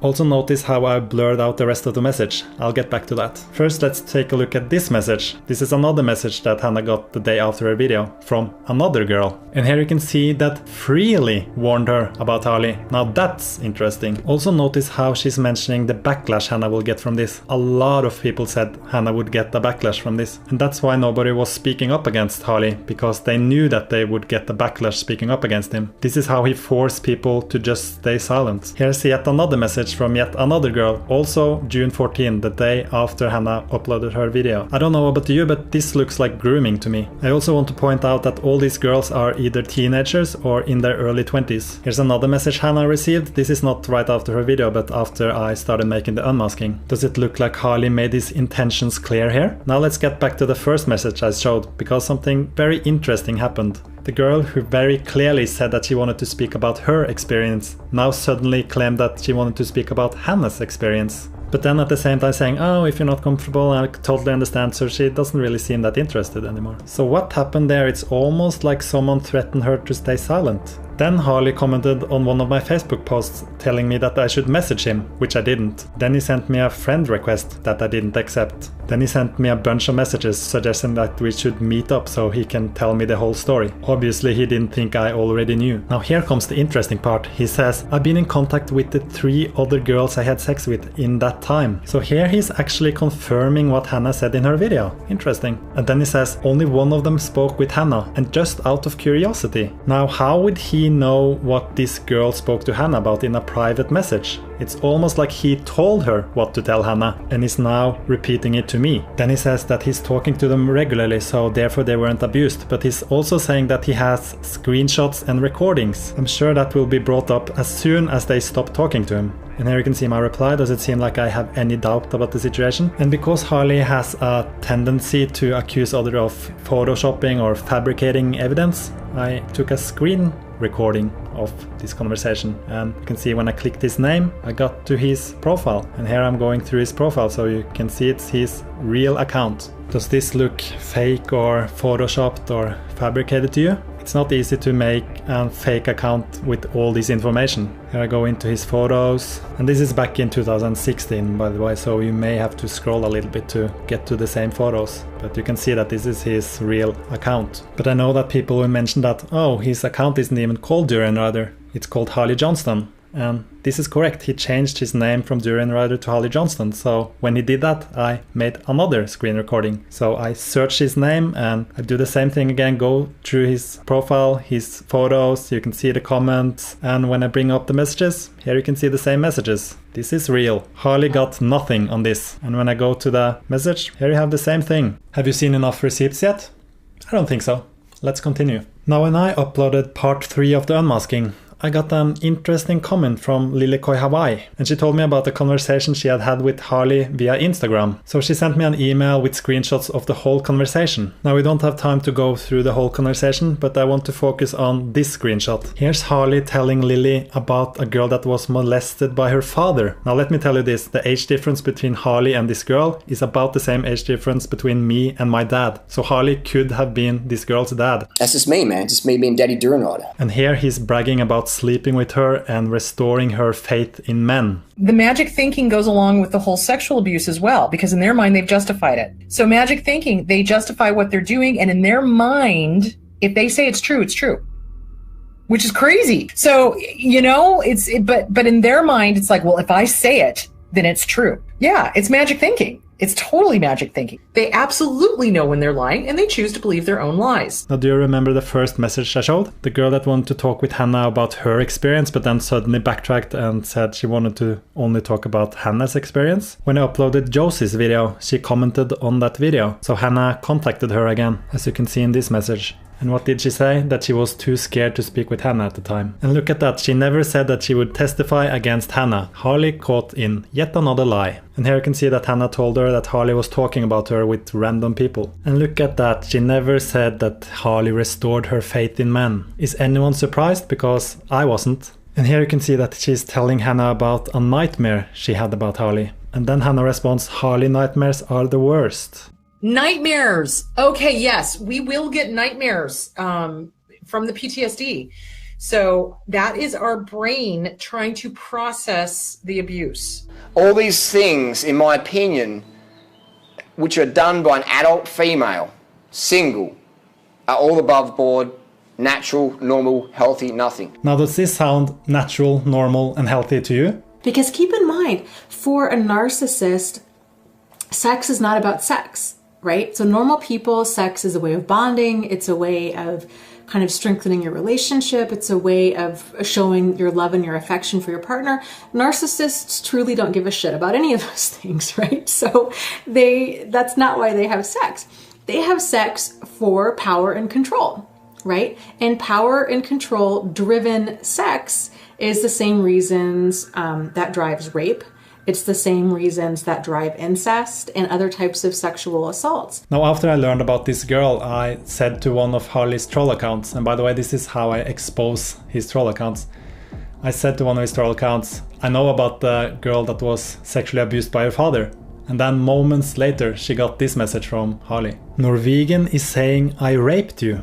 No, I didn't. So here once again, Harley is describing it as rape, when nobody has said anything about rape. But I'll take Harley's word for it. Now in this message, you can see that the girl didn't respond to him. So Harley follows up with this message. Do you think it was ethical of me to record various conversations we had because I suspected someone might lie one day about me? Now this sounds strangely familiar, doesn't it? Why is it that Harley always suspects that something might turn up from the girls he supposedly has had adult consensual sex with? Now she still didn't respond to that message, so what happened was that this Tumblr was suddenly posted. So this is clearly Harley talking to himself again. So in his question to himself, he first brings up Hannah and Josie and suggests that they're promiscuous. And then he names the girl that was sexually abused by her father, saying she tested positive and that it was so admirable of her to be transparent and tell the guys about it, saying it was a lot of them. Then saying she should get out of the sex worker industry. Then saying it's a double standard in society, that making herself out to be an easy lay on social media will never serve any woman. But who is it that is making it out that she's an easy lay? That's Harley. That's how he abuses his power. Then he makes another Tumblr post, naming her again and claiming that she's spreading all kinds of lies on the net. Remember that this girl hasn't said anything about him publicly. She just stopped replying to his messages. Then he names her again in another Tumblr post. And then he names her again in another Tumblr post, and here he draws in Sam and Dexter because he had a problem with them at the time too. So he gets to draw in Josie, Hannah, Sam, Dexter, this girl. He gets to abuse quite a lot of people at the same time. This is what Harley does if the girls he targets cut contact with him. He forces them to pretend like everything is fine, so he won't do this. So when he shows emails between Hannah and himself and use that as some kind of evidence that doesn't hold up because of how he operates. That level of grinding a person down, of just targeting them on many of these different levels. And highly manipulative people rarely just stick with one form of abuse. There's generally multiple forms of abuse. It's just kind of whatever they can do to get that power and control over that person, over that situation. And if they can degrade and humiliate them, that's just all part of getting that person underneath their thumb. They really just hate women. A lot of narcissists hate women, and they just hate them. So they're either into humiliating them, degrading them, or just absolutely treating them like garbage. A lot of times they tend to focus on what they know is going to hurt the victim the most. So it's kind of whatever you're sensitive about. If it's your height, your weight, your balding, your hair, your kind of what have you. He kept harassing me in front of the police as well, just mocking me for absolutely everything. Like, he was mocking my face, saying I had a zit that was like really big or whatever, and he wouldn't take me seriously because of that. And he kept saying basically anything that he thought would hurt me the most is what he said. Like, he said I was really fat and I would always be single. They often verbally degrade and humiliate victims by name calling. They, especially in areas that the victim might be really sensitive about. Now, did you notice another thing Josie said in her video? I had some personal, pretty intense problems in my life then. Narcissists are attracted to vulnerabilities. So if a person's projecting this air of being vulnerable. They target vulnerable girls. All they do is very, very simple. They find what you are insecure about, they see those wounds on you, and they stick their grubby little fingers in those wounds. They're very fucking manipulative, they're fucking predators. So they go after these kids. They want to know where are your vulnerabilities. They go after quiet people who won't speak up. Very calculative. Narcissists are all around the world. And what are they attracted to? Positions of power where they can influence people who are in a vulnerable position. If you want to know what Harley's guilty of, you can just look at what he accuses others of. And it's pretty disturbing how accurate it is. Quiet ones. So these guys go to a potluck. And it tends to be very specific. And they can quickly work out who's going to be a good target. Who's not going to speak up, things like that. Narcissists just look for any chink in a person's armor that they can go after. After a while, you start to read people, you learn, who's a danger, who's a threat, who's an easy target. Yeah, they're out there, and they're unfortunately in positions of power. But again, because they are so arrogant, they usually implode and they get found out. But unfortunately, like a Harvey Weinstein, eventually they implode because they harm enough people that eventually people can't just go, oh, it's just one or two, which is enabling. Sexual predator is someone who seeks out someone they know they can exploit. They suss people out like, yep, she's weak, she won't say nothing. I'm going to fucking try and dominate her, intimidate her. That's a sexual predator. Narcissists, they're driven to feed their ego. Everything they do is about power and control. A lot of them tend to be sadistic, which means they like to inflict pain. And a lot of them are really big into humiliation and degradation. This girl comes from a culture where they're sort of quiet and don't rock the boat. And this person knew that, and they took advantage of that. Again, the sadism part, the causing pain. This can be physical pain. They could be very physically abusive. Or it can be more of like an emotional pain. And I've met a lot of seedy, dodgy motherfuckers, but to pretend to be something else they're not, to hustle teenage girls or inexperienced women. So there's a pretty disturbing pattern with the kind of girls that Harley is targeting. They all have some kind of trauma. As we just saw, Josie was going through something difficult. We have a girl that was abused by her father. We have someone that was bashed by her husband. And remember, I told you that Hannah was diagnosed with PTSD. The reason Hannah was diagnosed with PTSD was because she was sexually assaulted as a teenager. And this is something she struggled with through her whole teens. She didn't date anyone, she didn't sleep with anyone. And at 22, she finally told someone about it, and she reported it and went into counseling. And after 8 months of counseling where she didn't work or do anything, she was just dealing with this trauma. After that, one of her ways to start over and start fresh was to move to Thailand. She was actually supposed to move to South Korea, but she got a better job offer in Thailand, so she moved there. Now, how did Harley know about this trauma in Hannah's life? I'll show you how. Now, do you remember that Joe Best situation that Harley created? During that situation, Hannah sent this message to Freely and her mom, telling them that she had experienced sexual abuse in her past. Now, Hannah told them this in confidence, but clearly they didn't keep it private. As Harley proved in the message he sent to Hannah's brother, he knew about this. Now things start to make sense. It wasn't this young female in her early 20s that was interested in this scrawny old man. It was this 40-year-old man that targeted Hannah. These girls got preyed on by this motherfucking predator. You know, they got targeted. Do you think they miraculously grow confidence and go, hey, I'm going to stand up, I'm going to call the cops and go to court and make this all public? They don't have that right now. And so they're a bit more like, I don't want to rock the boat, just be quiet, I'm embarrassed, oh my God, I regret, I was silly, whatever. You know, and that's why it's easy for sexual predators to get away with it. Because the society won't back women and women won't back women. Women won't even back themselves. Most women are taught that they're worthless, you're a good girl, you deserve to earn less, you're just weak, you're shit, fuck off. That's what we do, we tell women you're shit. And so when something happens to them, no wonder they stay quiet or don't want to rock the boat. No wonder only 2% on average of sexual predators ever get convicted and prosecuted. Because the law system protects them. They're innocent until proven guilty. That's why they're fucking getting away with it, man. Because these girls are not going to speak up most of the time.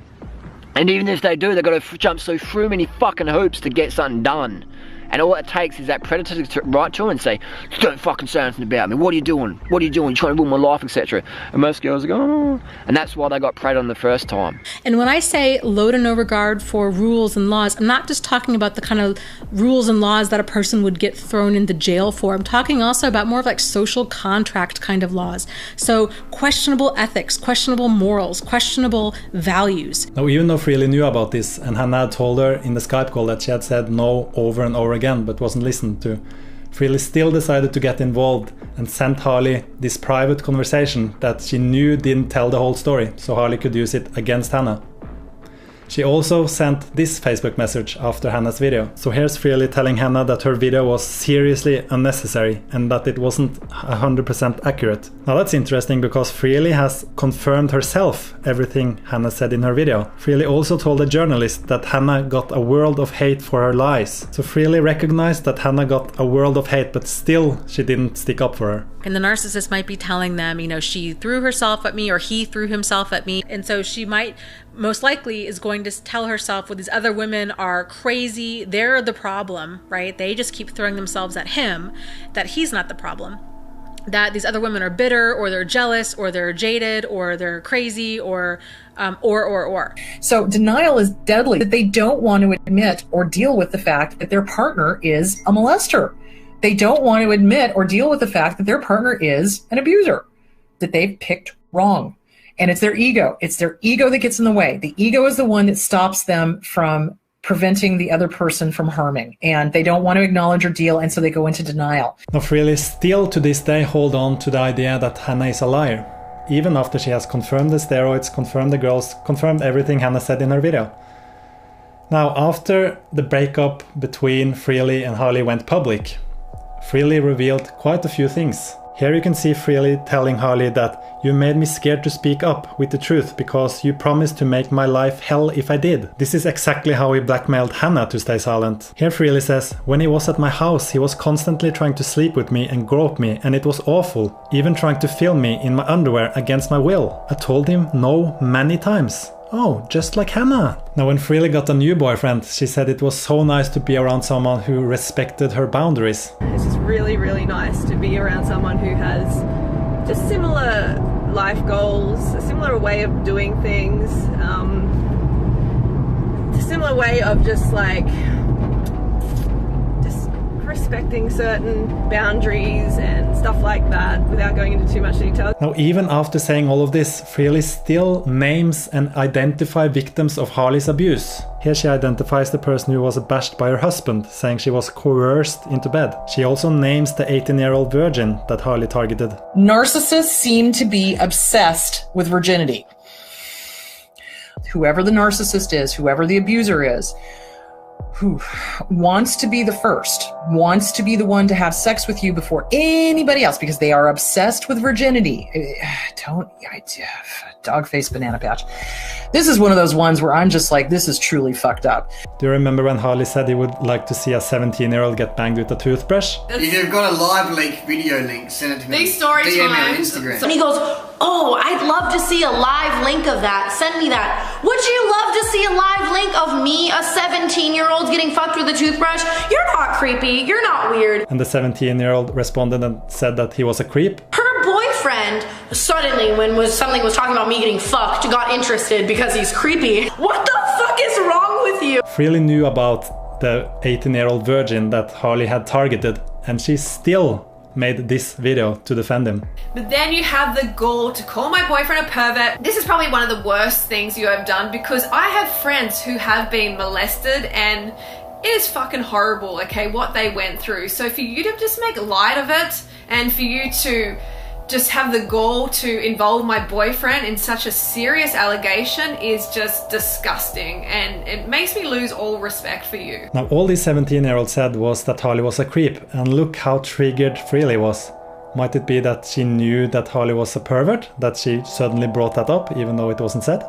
And here Freely is naming Hannah, spreading the lie about the hickey, spreading the lie about the sore pelvis. She even says, so thoughtful of him to share that. But then Freely share it with an even bigger audience. So thoughtful of Freely to share that she knows her lies. Then Freely names the girl that was abused by her father. And look at this Tumblr post that Freely posted December 16, 2015. This is after she knew about everything Harley had done. Still, she's saying, believe it or not, the man's got a huge heart. And she dares to tell Hannah that her video was inaccurate and should be removed. And Freely's mother is no better. Here's a message she sent Hannah after her initial video. After rereading this, Hannah, I'm so disappointed that you have tried to drag Harley into the mud. I think you owe him and Freely an apology. I can only be left to think you did this for hits on YouTube, and that is really sad. So let's go through the situation. This 60-something woman and her almost 40-year-old daughter are told of a girl's trauma in confidence.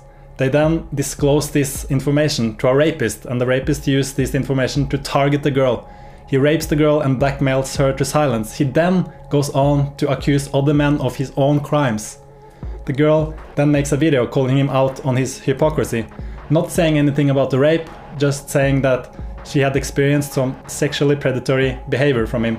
What he described as sexually predatory behavior. The behavior of luring girls half his age to his hotel room in order to ask them for sex. The rapist then makes video after video after video trying to convince everyone of this disgusting slanderous story. The 60-something woman then contacts the girl and tells the girl that she is disappointed in her. The only reason she was targeted in the first place was because she disclosed private information to a rapist. And I know people will say, oh, she didn't know that he was a rapist. But even if she bought into Harley's story, this is a 40-year-old man making video after video about a girl half his age and saying things about sore pelvis and just other disgusting stuff while he's with her almost 40-year-old daughter. On top of that, she makes the extremely insulting statement saying that she thinks the girl made the video just for YouTube hits. She's not telling this to the 40-year-old man that makes video after video after video. No, she tells it to the girl that made one video and then left YouTube. You know the really sad part though? That this 60-something woman cheated on her boyfriend multiple times. What's that? That's not true, you say? Well, if we're first gonna take Harley's words as truth, then it goes both ways. And by the way, why would Freely's mom contact Hannah if Freely and Harley had broken up? It's clear that they were still together at this point. And when they did break up shortly after, they kept it secret to not give Hannah's video any credibility. And then 4 months later, when it came out, they claimed that they had broken up before Hannah's video. It's just another crack in Harley's story. If Hannah was the liar, why would her relationship last while his relationship ended? And Freely was in on this. She helped the narc keep the breakup secret, and she didn't only stay silent and watch Hannah getting destroyed. She actually helped Harley destroy Hannah. And now she's making videos like this. Because I want to empower you girls. as I do not support the exploitation and oppression of my fellow sisters. Why are you projecting on Freely what Durianrider does? Well, let me tell you why. Freely is his biggest supporter. She has been supporting him from day one, and she has helped him get his fame that he has now. Like, he would never be as popular as he is without being Freely's boyfriend, especially with the quality of his videos. Like, he would never rise to fame like he did without being with Freely. And as someone who has such a big following, and as someone who uses the fact that others have a big following and they should be socially responsible in her message, I kind of feel like she's a bit hypocritical because she has a big platform and a big following. And so if anyone knows him, I know him, okay? And I like to think of myself as someone who is a good judge of character, who is carved up, who is rational. So when I say someone is a good person, they're a fucking good person. His heart is so fucking huge, and there's channels that will hate on him and shit like that. But at the end of the day, the guy has the heart of someone I have never met in my life. Honestly, the most giving person I've ever met in my life. And I was thinking about something in bed, which I think about quite often, and that's where the people who continue to eat meat and dairy, even though they know the impact of their diet choices on the planet, on the animals, they've watched Earthlings, they know all the facts, they've been educated, but they choose to continue eating animal products, whether they actually deserve to continue living. How about this? What if someone knows the facts, they know their boyfriend is targeting and abusing girls half his age, but they choose to continue to support him? Whether they actually deserve to continue living. The slaughterhouses still exist. The fur farms still fucking exist. They are still there regardless of you turning a blind eye to them. And the abuse still continues regardless of you turning a blind eye to it.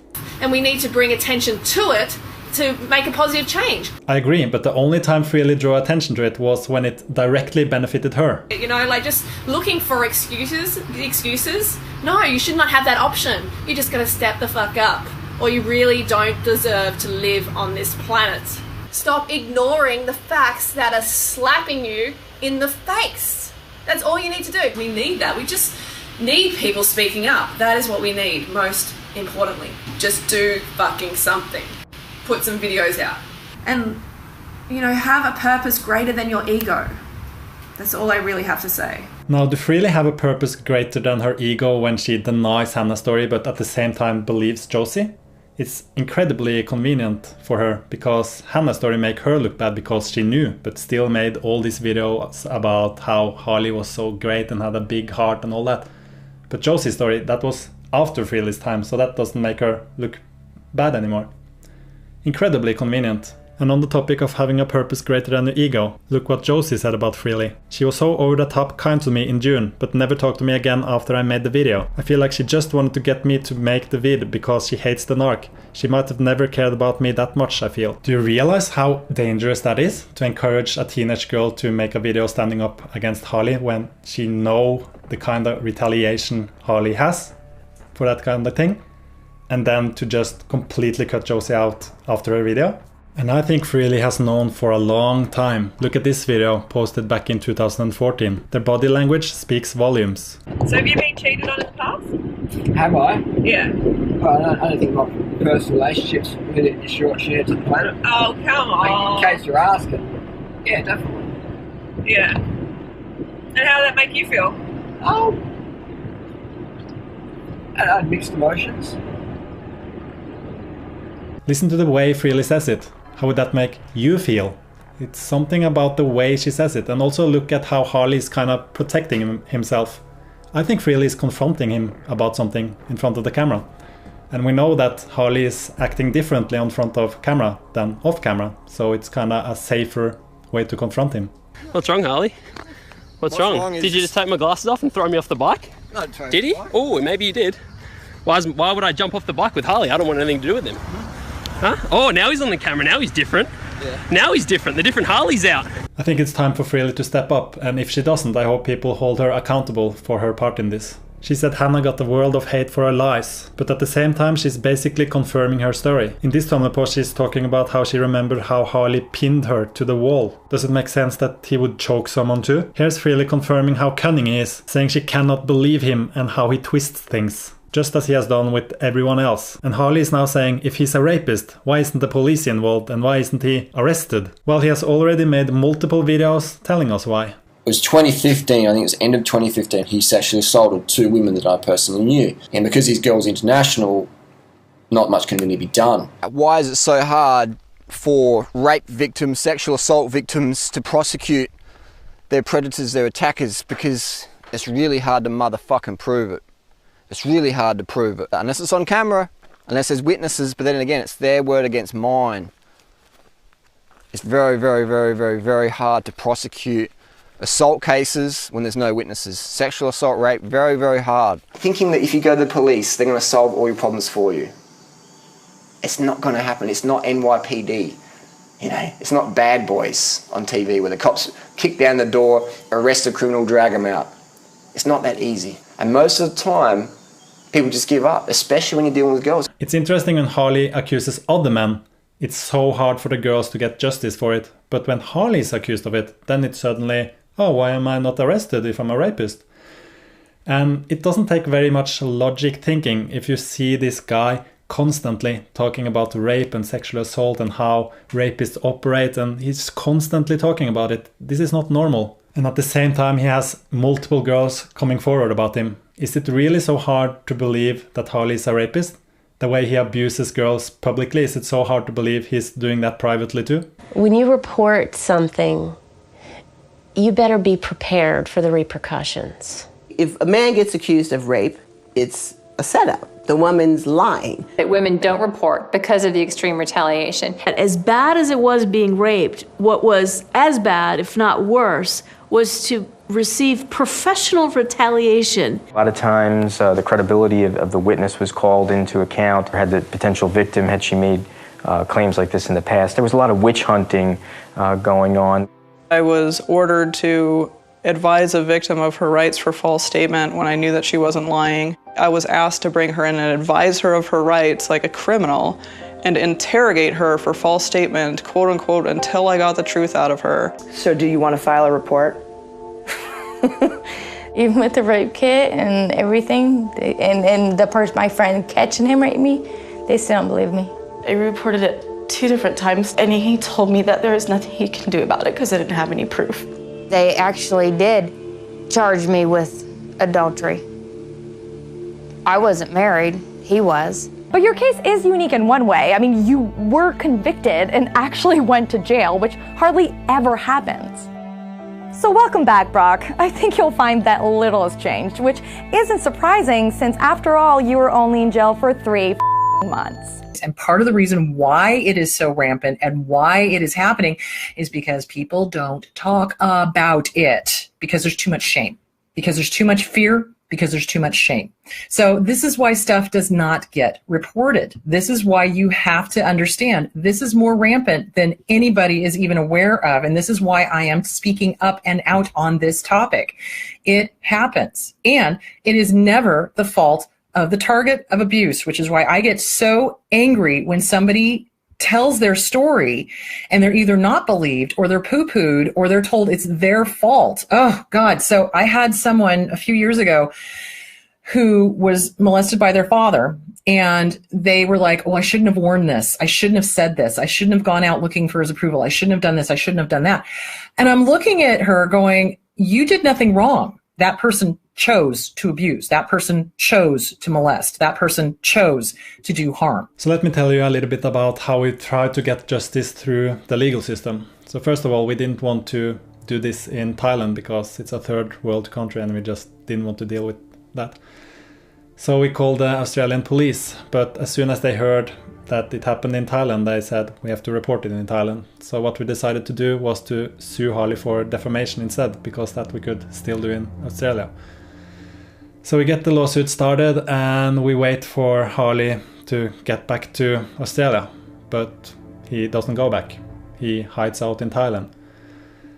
So what we decide to do after a while is to just say, screw it, we're just gonna move it to Thailand. We're not gonna let this guy get away with this. So we contact the New Zealand embassy and they recommend a lawyer and we start the whole lawsuit there. And when we start to get the lawsuit running, of course, Harley flees the country. Now that we already were in Thailand, we decided to report the rape too. And this is how incompetent the Thai police were. When we were at the police station, they were like obsessed with this recording that Harley had mentioned several times. So the police actually made Hannah contact her rapist to get him to send the recording to her. But of course he didn't. But without the recording, the police couldn't, like, we could go through with it, but it would be a very uncertain outcome. And we also talked to them about how the process were, and it was like Hannah had to tell the whole thing in front of like 5 policemen or something. It was just a mess. And also my visa was running out, so I had to leave Thailand, and Hannah didn't want to do this alone, and it was just a mess. So what we decided to do is to move the lawsuit back to Australia. So we contact the same lawyer first, but she had moved firm, so she couldn't take our case anymore. So we find a lawyer that had dealt with Harley before, and he basically advised us not to sue. As he said, Harley didn't really have much. She had a few bikes and a shitty apartment, and it wasn't really much she could offer us. So the lawsuit would most likely just be a big loss for us.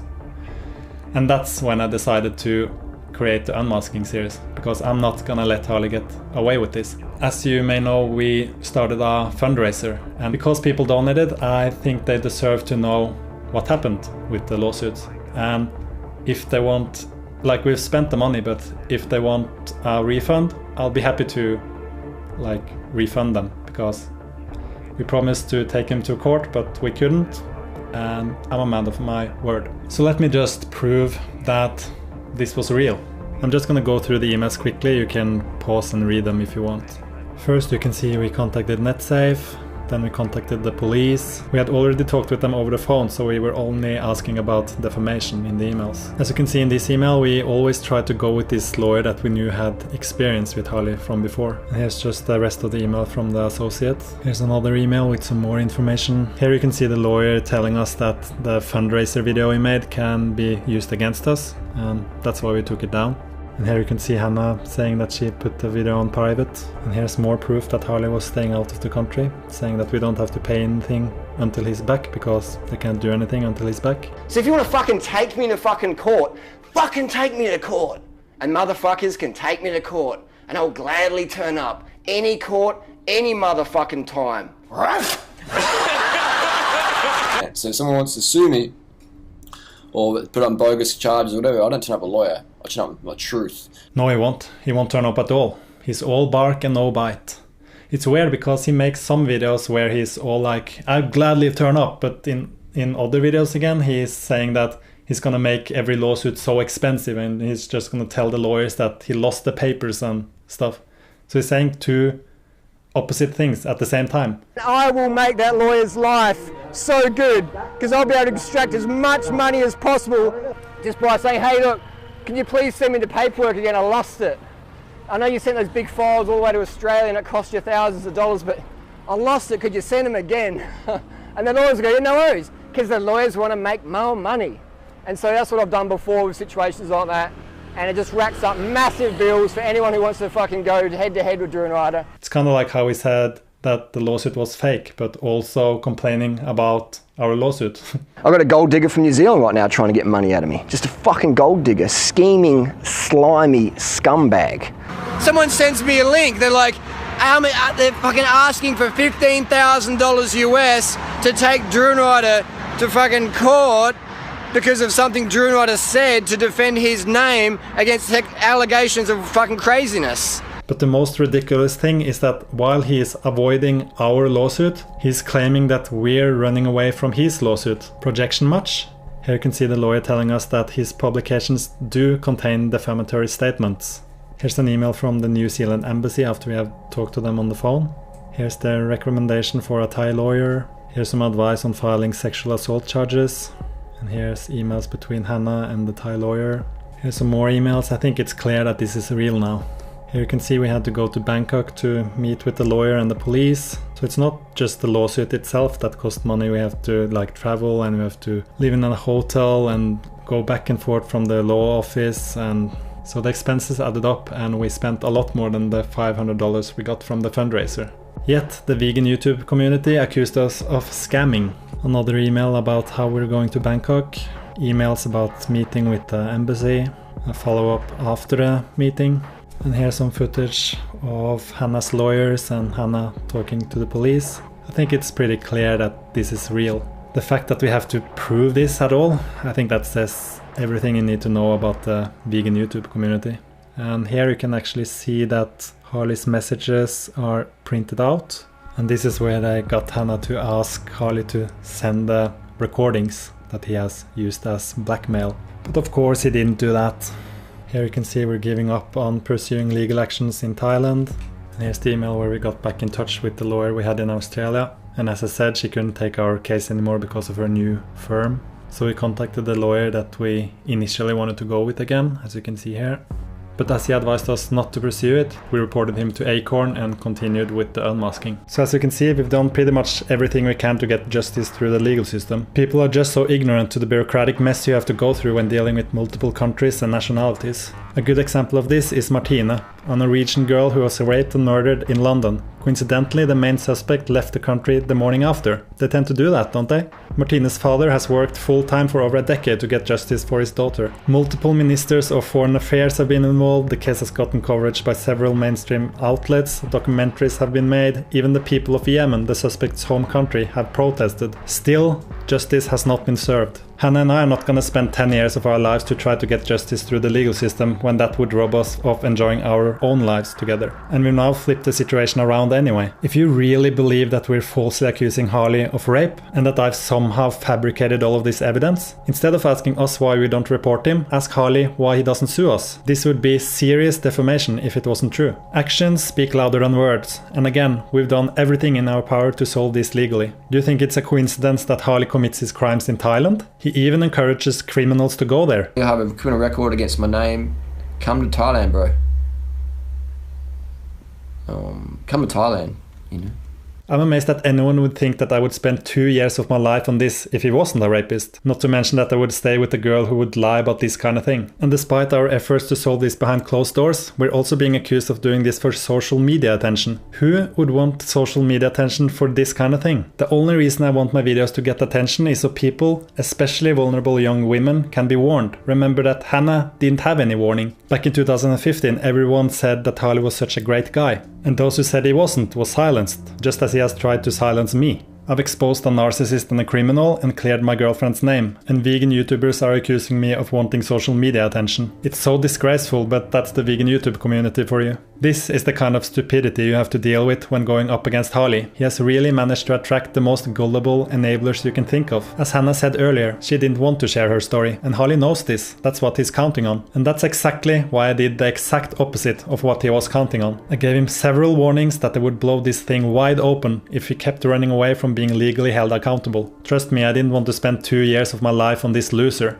But what choice did I have when he was constantly spreading lies about my girlfriend? Would you let a rapist get away with that? My sense of justice is just too strong for that. Let me repeat once again that he has made over 500 pages worth of slander about both of us. That's the 500 pages I know of. There's probably another 500 pages I don't know about. And a big portion of that was made after Hannah's initial video without any response. But he has not been alone in doing this. Many other vegan YouTubers have participated. Most of them have now silently deleted their part in it. But there are still some people who continue, even in 2018. Just a couple of months ago, yet another parody was made about Hannah's situation. That's the third parody of her. How much harassment and public ridicule are we supposed to tolerate from the vegan YouTube community before we say enough is enough? Hannah left the platform almost 2 years ago and is still being made fun of, just because she stood up against an abuser. The saddest part about this is that this is exactly how Harley has gotten away with his crimes for so long. If Hannah's video had been taken seriously, if people didn't constantly put focus on her instead of the person she spoke up about, what happened to Josie could have been prevented. As you may know, I wanted to finish this video by naming and shaming those who named and shamed Hannah. But as you can see, this video is way too long already, and I'm just thinking, what's the point? Sure, it would give me some vindictive satisfaction, but these people are losers and they're a waste of time. My goal was to expose Harley, which I've done. I've done this at a massive personal sacrifice. It has not gotten me any closer to my dreams or goals. Hannah didn't want me to do the unmasking. She knew it would only prolong a very painful time, which it has. Of course, it wouldn't only have been about some vindictive satisfaction. I also wanted to show just how bad Hannah was being cyberbullied by vegan YouTubers, because I don't think people really understand how bad it really was until they see it all put together. And don't forget that YouTube allowed this to continue. The vegan YouTube community is the most vile, toxic and disgusting community I've ever come across, so now I'll join the ever-increasing list of people who have left it and don't want to be associated with it. Lastly, I want to thank everyone who has supported us through this battle, especially those of you who supported Hannah after her initial video. I don't think you understand how much that meant to her, and I'd like to encourage everyone who sees this kind of cyberbullying to reach out to the person and give them support. As I said, I don't think you understand how much that means to the person in the situation. I also want to thank everyone who has contacted me about Harley and his wrongdoings, whether it was to share a personal story or to give me a tip about something else related to the Unmasking series. Many of the things I've exposed has been because I've been informed about it. Like the frauds video started out with a tip I got about Harley plagiarizing other people's content. But now that the unmasking is concluded, my part in this is over. The worst thing you can do to a narcissist is to ignore him, and that's what Hannah has done for 2 years now. And it's time for me to join her. I just had to unmask him first. There'll probably be another 500 pages of slander about Hannah and I in the coming years, but that really says more about him than it does about us. The truth is now out there. If people choose to ignore it, that's on them. If anything, I hope that when Harley continues to attack people, instead of wasting their time on defending themselves, that they can just point to the Unmasking series. I have imagined this moment for so long.